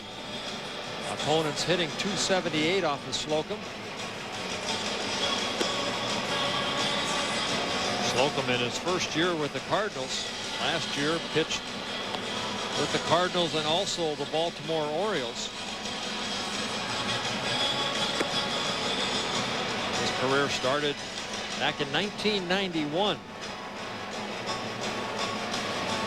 He once saved 32 ball games for the Philadelphia Phillies in 1995.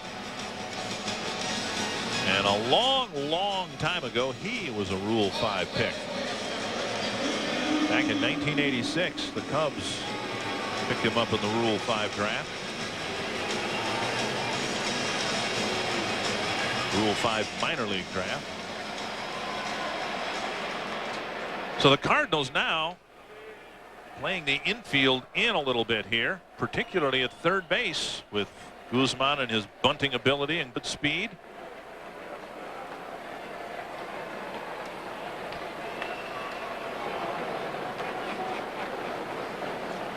Bunting, and it's a good bunt.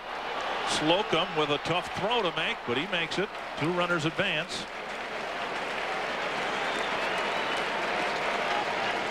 And tough choice for the official scorer, given the fact that the deficit is 3. Don't know whether he'll get a sacrifice for this or not. Well, he squared around right there, did the right thing, got the runners over. Slocum making the play for the first out. Sacrifice is given. And now Cannizzaro and Lawton with a chance to score 2 runs with a hit to the outfield.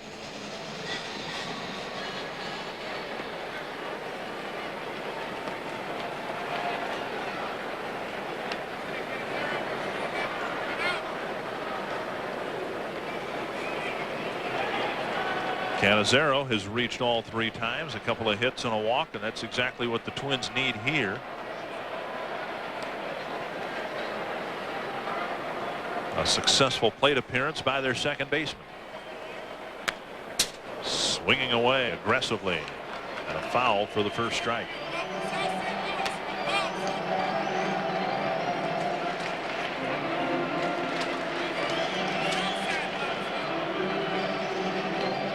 Cannizzaro with his 2 hits has his average at 297. Might be that his stay in the 290s won't last very long. He's 1 hit away maybe from having a 300 average. Outside 1-1.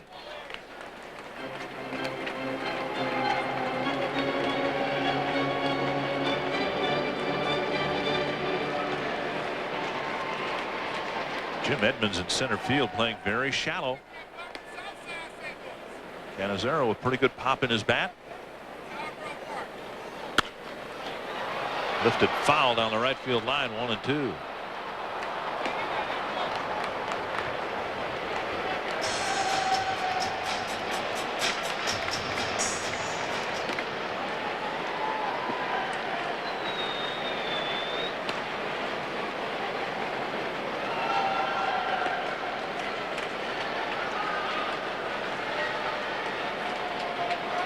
Infield playing back. They'll concede a run on a ground ball. And the pitch rolls away from the catcher. And Jones doesn't come home. And Jensen nearly ran to an out at third base. The ball off the end of Matheny's mitt. And I think reading lips again, Paul Mahler said that ball you couldn't see, it was tough. Well, I think it's a good decision right here. Matheny gets to it quickly. You can see it stops it, and he's ready to throw to Slocum covering home plate. Nice play by Matheny. 2-2 to Cannizzaro. 3-2, just missing the inside corner.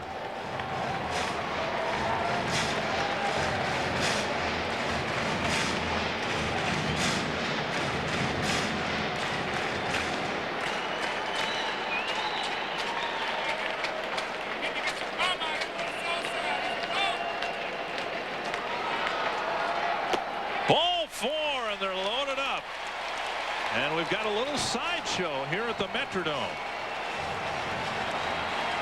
This is Monday night, and if a fan picks a hitter and the inning for a Twins player to hit a grand slam, that gentleman wins $1 million. You can understand why he's cheering right now. And here comes Matt Lawton in the 7th with the bases loaded. Come on, Matt.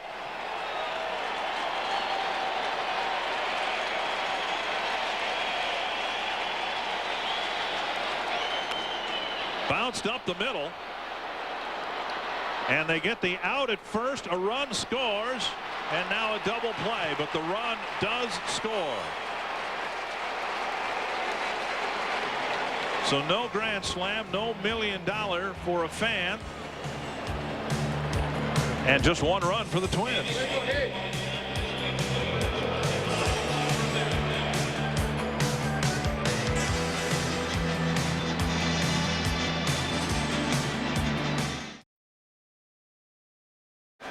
Cardinals leading by 2. The Twins with a great chance in the bottom of the 7th, but an odd double play, but a double play nevertheless. We checked, and Matt Lawton does not get credit for an RBI.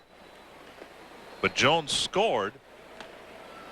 And by hesitating at first, Cannizzaro at least allowed a run to score. Squibbed off the end of the bat, and Matheny is retired by Jason Ryan on the first pitch. If that play had gone 4-6-3, and if it had been a double force out, then there was no run scored. But by hesitating there, Cannizzaro, even though he eventually was doubled up, allowed a run to come across. And here's Jason Ryan. Ryan coming in for the 6th time. Good job by Hector Carrasco. 2 2/3 innings, just a couple hits, no runs, no walks allowed, 2 strikeouts. Bullpen has really done a good job throughout the year. 4.32 ERA. That's in the top 2 or 3 in the American League. Jason Ryan just coming in for the 6th time. And that skips into center field. Polanco with his first hit of the ball game. Cardinals pick up their 10th hit of the ball game. Polanco lining a ball right back up the middle. Dave McKay, the first base coach, talking to Polanco.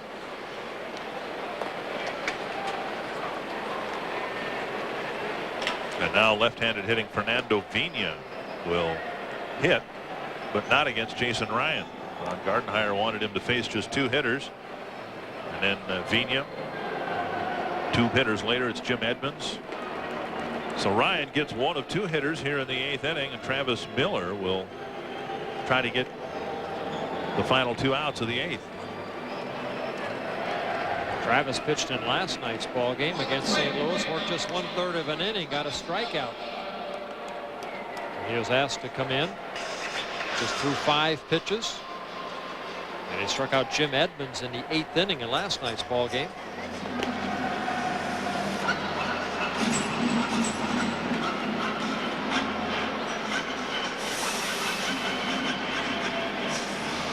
Miller, the 4th Twins pitcher, Mike Lincoln, went 4 1/3 innings. As Bert mentioned, Hector Carrasco did a nice job pitching 2 2/3 of shutout ball.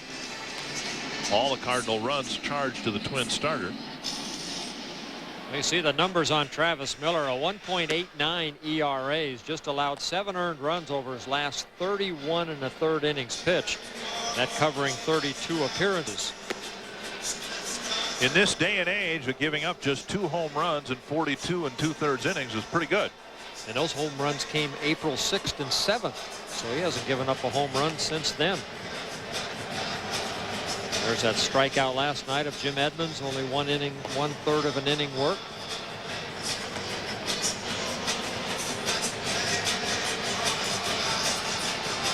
Well, the Twins trying to come from behind here against a Cardinal team with a lot of firepower last night, or in yesterday's game. The Cardinals scored just a couple of runs and just 4 so far in this game. So by Cardinal standards, the Twins pitching has done a pretty good job suppressing their offense, albeit an offense that does not have Mark McGwire, J.D. Drew, Ray Lankford. Here's Vina with a runner at first and 1 out.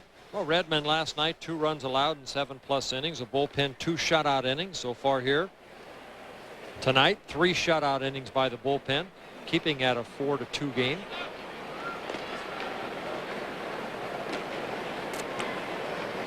Vina with 2 fly balls, a ground ball, and a strikeout. Miller gets him to swing and miss on the first pitch.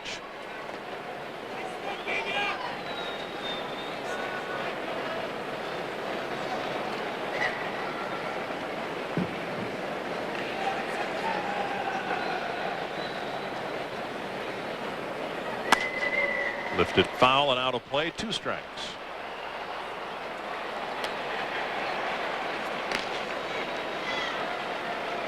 Miller again this year has done a very nice job against left-handed hitters, allowing just a 246 average and no home runs. 21 strikeouts and 69 at bats. Not very often he's brought in to face primarily left-handed hitters, but still, not only is he getting them out, but he's piling up a lot of strikeouts. Dave Veras, closer for the Cardinals, warming up. 18 saves on the year for Veras. And Vina has a quick strikeout for out number 2. Well, just like in last night's ball game, Travis Miller getting the big strikeout. Good hard fastball, good breaking ball right here. Pena had a 9-game hitting streak. Might be his last chance to continue that hitting streak. Here's Renteria. A walk and a couple of singles.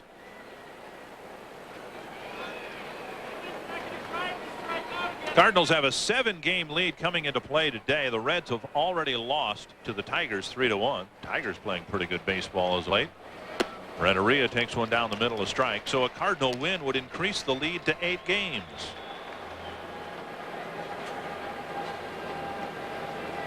They've been in the lead in this division for all but 3 days this year.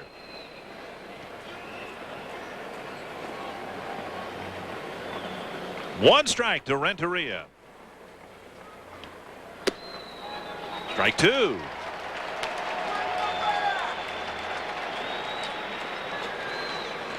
Kind of unusual numbers for Renteria. Against left-handed pitchers this year, he's hitting only .222. Against right-handers, .289 coming into the game. He's 2 for 3, both singles coming against right-handers.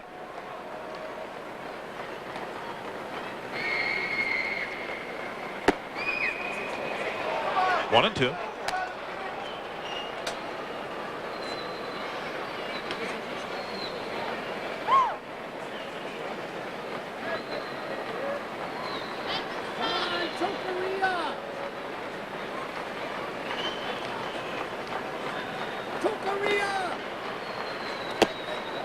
Two and two. A big man to get here because Jim Edmonds, a dangerous hitter's on deck.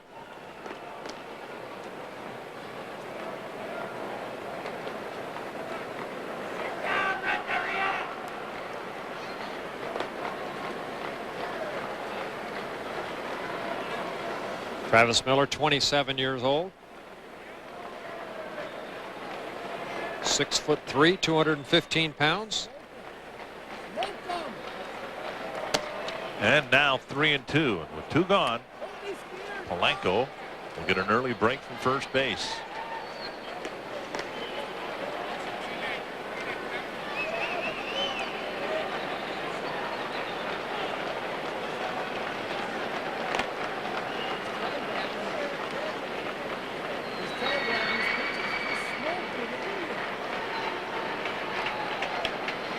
Full count. Ortiz still holding the runner. And there he goes. Little bit low. Jensen froze it for home plate umpire Tony Randazzo. But it's a walk, and here comes Jim Edmonds with 2 men aboard.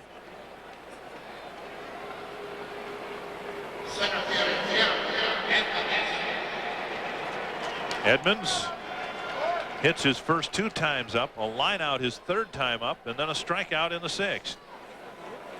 Jensen probably going out, just making sure that what the sign's going to be with Travis Miller on the mound and a runner at second base. Going to go through a set of signs.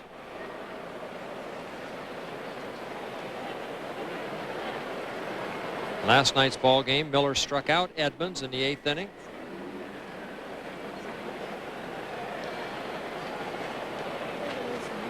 High and deep to right. And that's not going to come back. Into the upper deck, a 3-run blast for Edmonds, and the Cardinals have reopened the game.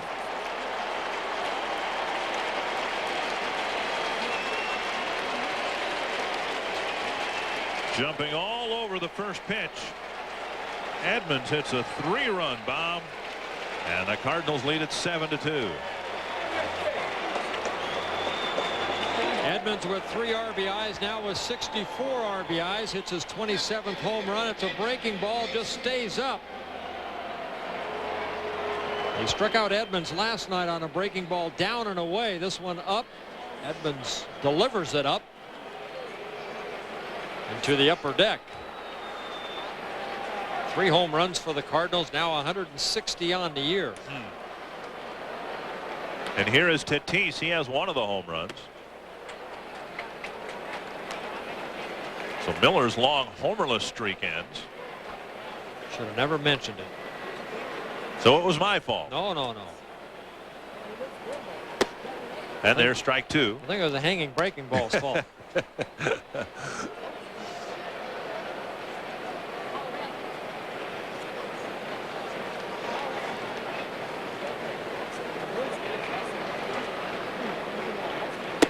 Just off the outside corner, 1-2.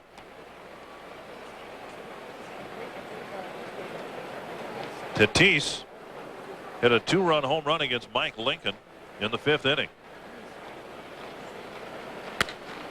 That is a fair ball into the left field corner. Tatis has his second hit. Troy Hawkins is warmed up, and he may get to pitch here with Travis Miller unable to get the final out of the 8th inning.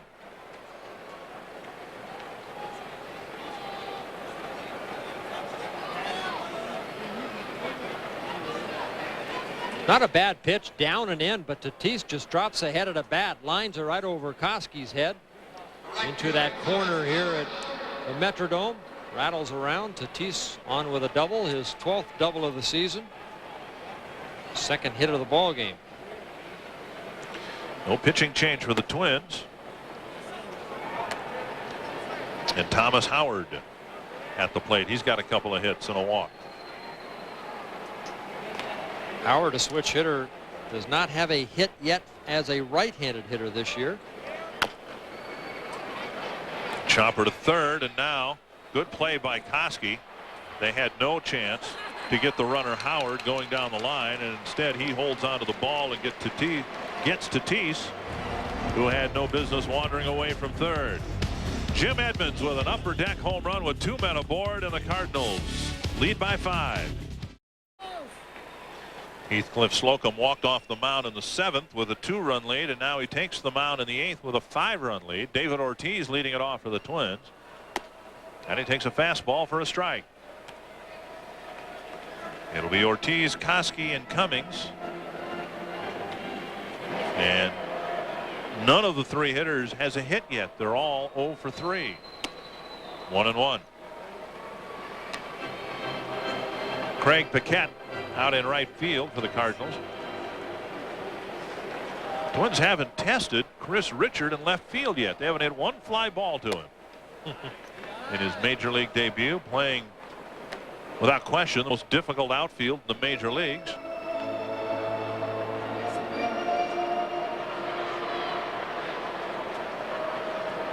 Two and one to Ortiz. Bouncer toward first. Perez to Slocum, and Ortiz is retired.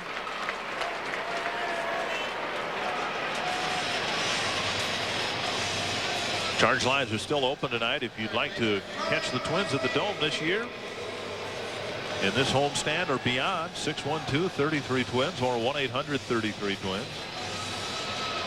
After this homestand, when we've talked so much about it, Cubs, Cardinals, White Sox, and Indians, the Yankees are in later this month for a 4-game series.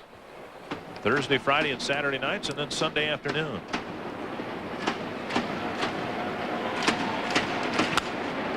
Koski with a base hit to left field. Sakori gets a base hit, and he's aboard with 1 out here in the 8th. Well, even though you're down by 5 runs, Twins still need to have good quality at bats. Corey Koski just fighting off a pitch right there from Slocum, hitting it softly into left field. Twins pick up their 8th hit of the ball game.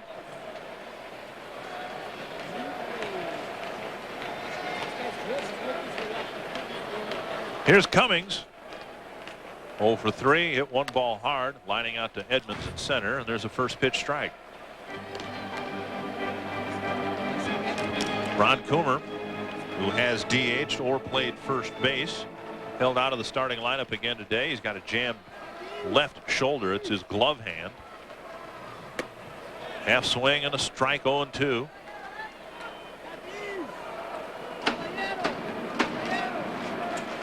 Slocum has 98 career saves throughout his career.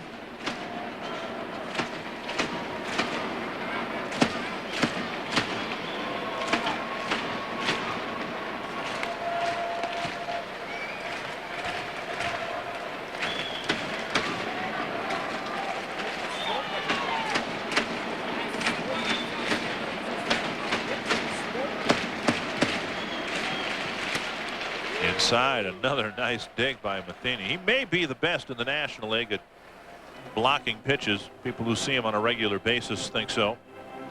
We saw him make a superb block last night or yesterday's ball game on a pitch that landed in the middle of the right-handed batter's box. 1-2 to Midre Cummings. 2-2. Twins hoping to mount a threat like they did in the 7th inning. Got a couple of base hits, later a walk, bases loaded, 1 out. And then the Cardinals got a big double play ball.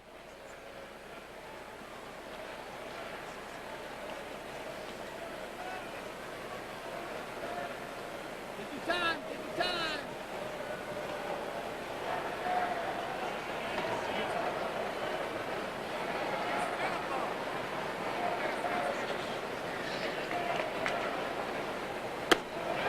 And a call, 3rd strike. Cummings didn't offer at it, but home plate umpire Randazzo thought it hit the outside corner. 2 away. Slocum picking up his first strikeout. Looked like an off-speed pitch. Cummings held up, but pretty good location of this changeup. Right down the middle of the plate. So 2 down in the 8th, and here's Chad Allen. Allen has seen 2 called 3rd strikes called on him.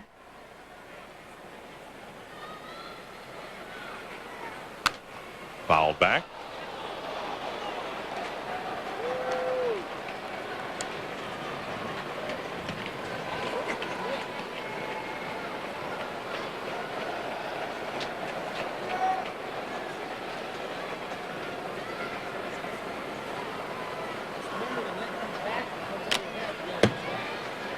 And now 0-2.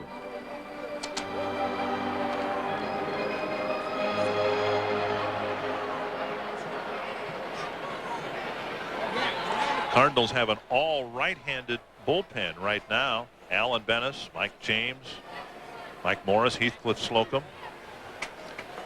There are no left-handers, although they have had some left-handers out there. They've all gotten hurt, including veteran Jesse Orozco. Mike Matthews, we mentioned before, punched the bench and busted his hand up. Scott Radinsky, veteran left-handed reliever, also is on the disabled list. Fouled back. And I would imagine that provided they get to the playoffs, that's an area that they'll have to do something about. You don't see many teams go into the playoffs without at least one effective left-handed reliever.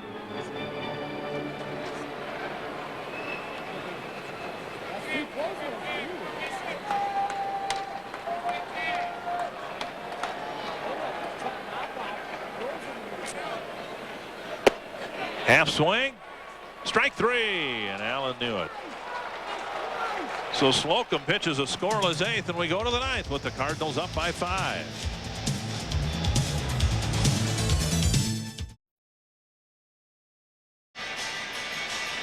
To the 9th inning, and LaTroy Hawkins will come into the ball game, trying to keep the Twins somewhat within range. Well, LaTroy coming in for the 37th time. He last pitched on Thursday against the Chicago Cubs. Got his 5th save of the year in that ball game by working just 1/3 of an inning. LaTroy as a reliever this year, 54 2/3 innings pitched. He's walked 18 while striking out 39. Done a very good job out of the bullpen in his first season as a reliever. 2-2 out of the bullpen so far. A 4.52 ERA with 5 saves.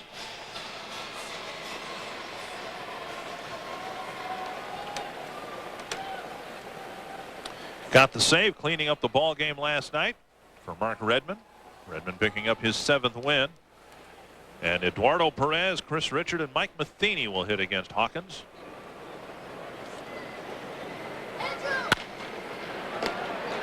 Guzman with the catch.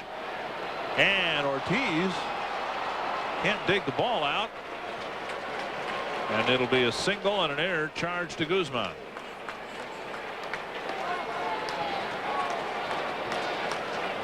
Nice range to his left, but Guzman skipped the throw to first. Boy, you went a long way for this ball. This one just one hops Ortiz. I think Ortiz expected this ball to come up a little bit, but the ball stays down after it hits that dirt right around first base. Watch Ortiz try to pick it. Ball gets by and goes into their dugout. Guzman picking up his 12th error of the season.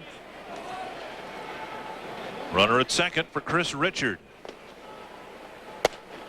Fastball's up high. Earlier in the ball game, Chris Richard, in his first at bat, on the first pitch he saw as a major leaguer, he hit a home run over the center field fence, just beyond the reach of Jock Jones at the fence.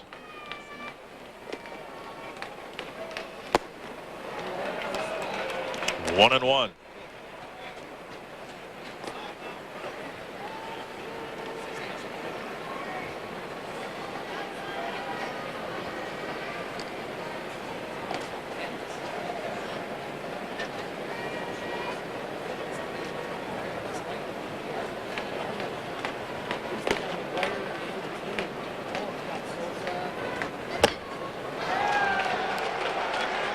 One and two. Usually a pretty good sign if you're a player and you've just been called up and they give you a number in the single digits, especially with a storied franchise as the Cardinals.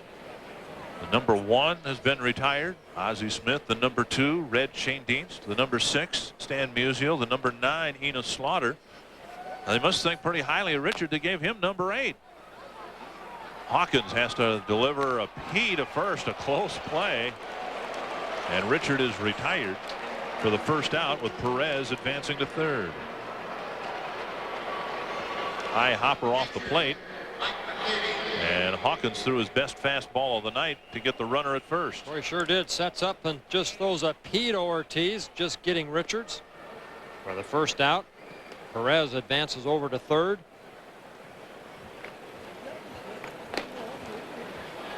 Now the Twins bring the infield in here with 1 out and Matheny at the plate. He's 0 for 4.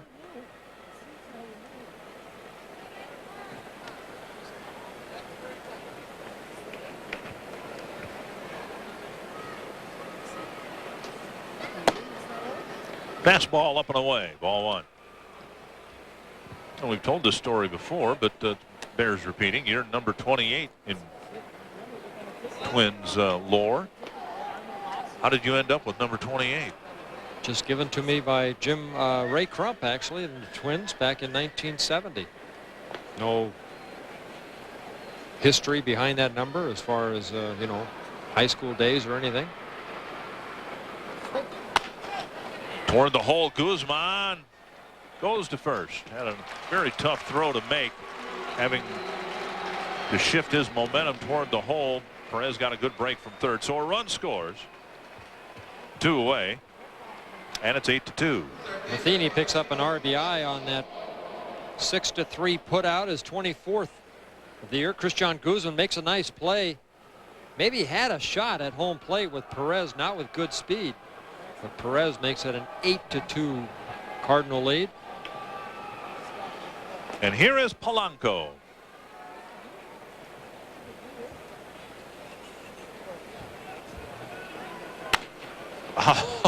Polanco doesn't know the ball's in play.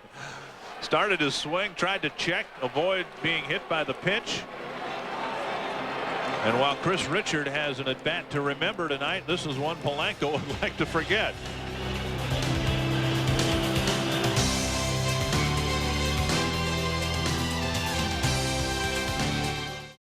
The Twins will face starter Andy Benes, and here in the 9th inning, they'll face his younger brother.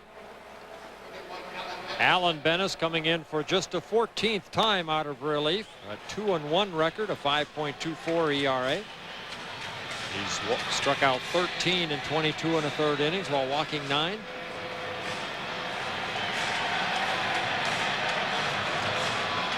And the Twins, down by 6, have had 3 6-run innings this year.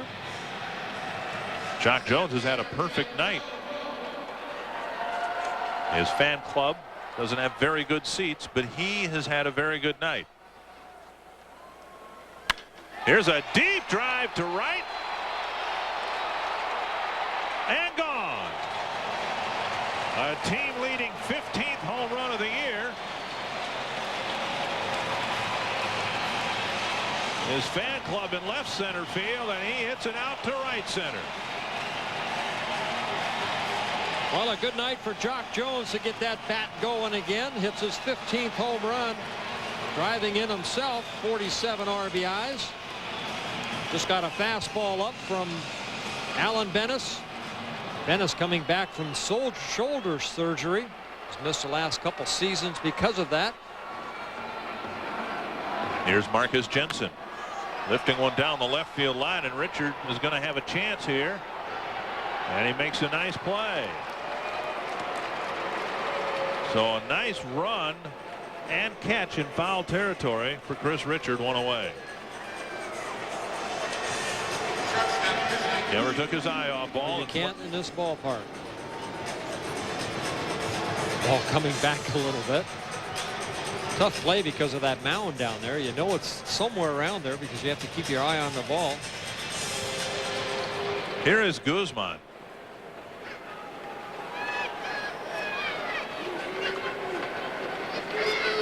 Saturday night there were a couple of balls lost by Jock Jones in center field against the Cubs, and I was sitting out in left field watching the game. Here's a drive to left center field, slicing toward the gap, and caught by Richard. 2 away. The ball had triple written over it, but it hung up there too long, and Richard was able to make the catch for out number 2. Well, you mentioned last inning we hadn't had a ball hit to Richard all game, and here in the 9th inning, first and second out, Richard has to go down the line for the first one, and here to left center for the second out. 2 down. Anyway, the point on Saturday that I found interesting is not only did the center fielder lose a couple of balls, I was sitting in left field and I lost the balls, and I wonder how many fans here also have problems following the flight of the ball during a game. It's not just the players in the field, but the fans to some extent are robbed because they lose sight of the ball too. Canizero with a couple of walks and a couple of hits, and now a 1-1 count.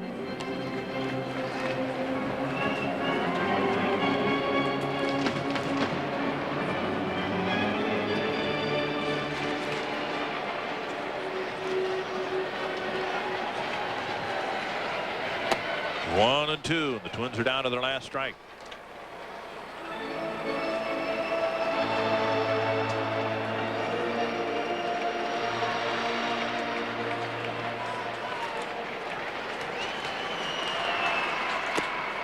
And now 2 and 2.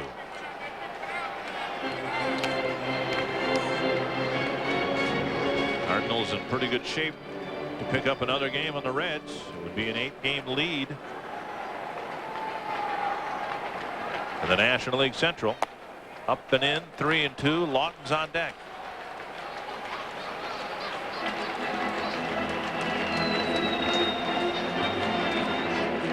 Alan Bennis, 28 years old.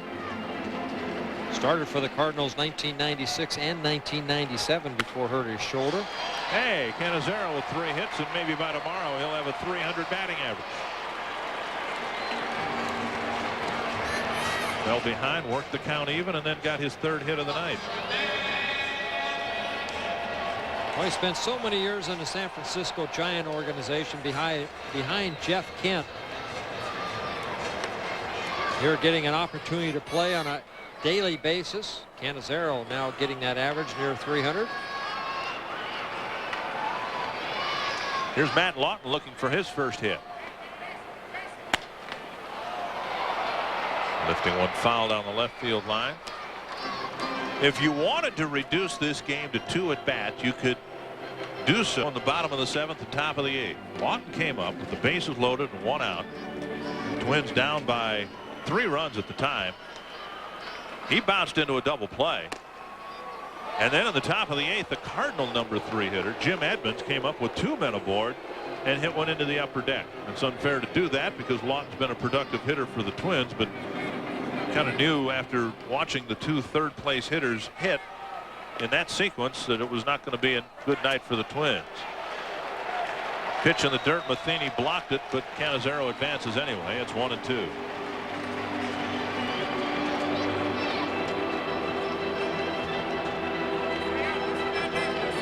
Sure, that'll be ruled a wild pitch on Bennis, allowing Cannizzaro to get into scoring position.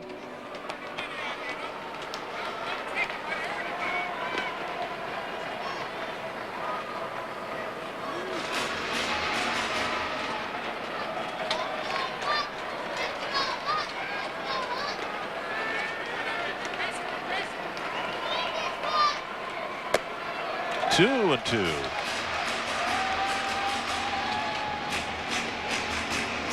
Twins have a long way to go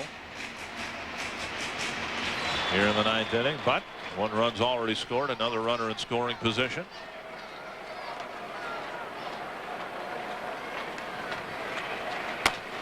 High hopper over the mound. Renteria lets it go to the second baseman, and it's an infield hit for Lawton. There have been 4 pitches thrown here in this inning by Bennis. That could have ended the game, and the Twins are still alive. I mean, with 2 strikes on the hitter. Well, this is just right off the plate. That's a high chopper over Bennis. Renteria says he can't get to it.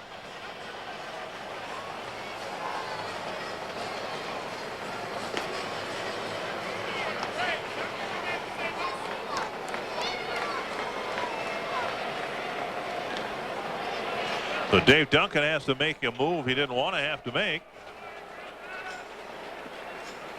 1st and 3rd, 2 away. And Dave Veras comes into the ballgame even though this is not a save situation. Tying run is not in the on-deck circle, so the closer comes in to face David Ortiz. Well, you mentioned it earlier. Veras with 18 of the 22 saves by the St. Louis Cardinal bullpen. He's coming in for the 42nd time. 40 strikeouts in 45 and a third innings pitched, just 12 walks.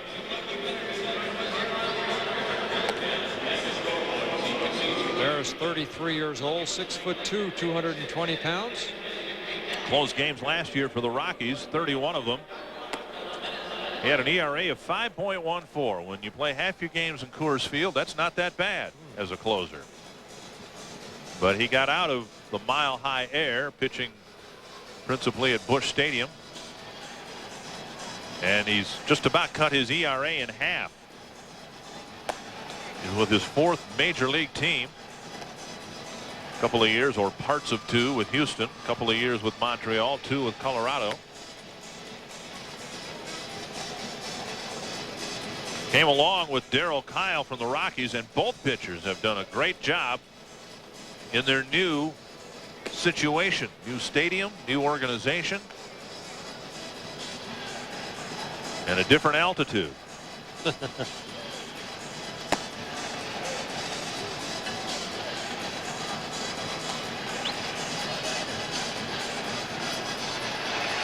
And so Ortiz will hit here with runners on the corners and 2 out.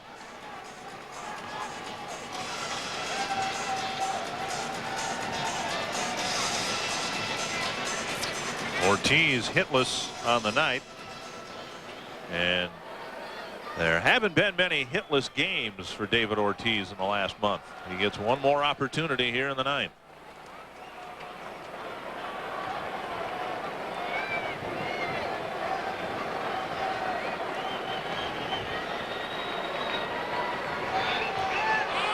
Not holding Lawton at first. The Cardinals still tried the bluff throw to third, seeing if they can get Lawton picked off. Didn't take the bait. They're conceding second base to Lawton, yet still tried to pick him off. Now he goes, and the pitch is called a strike. So Lawton advances on defensive indifference. And the pitch is called a strike to Ortiz. Well, Veras has a very good split finger. Off the end of the bat. And the game is over. So Veras throws 2 pitches, doesn't get a save, but closes out the ball game for the Cardinals, and they even this series at a game apiece. Muscling up tonight against the Twins, hitting 3 home runs. And Pat Henkin continues his mastery over the Twins. We'll come back to the Metrodome in just a moment. It's getting shorter. The Twins lose to the Cardinals here tonight. And we hope you enjoyed Twins baseball tonight on Channel 9. Our director, Dave Higgins. Our producer, Matt Hoover. For Bert Blylev and Dick Bramer saying good night from the Metrodome.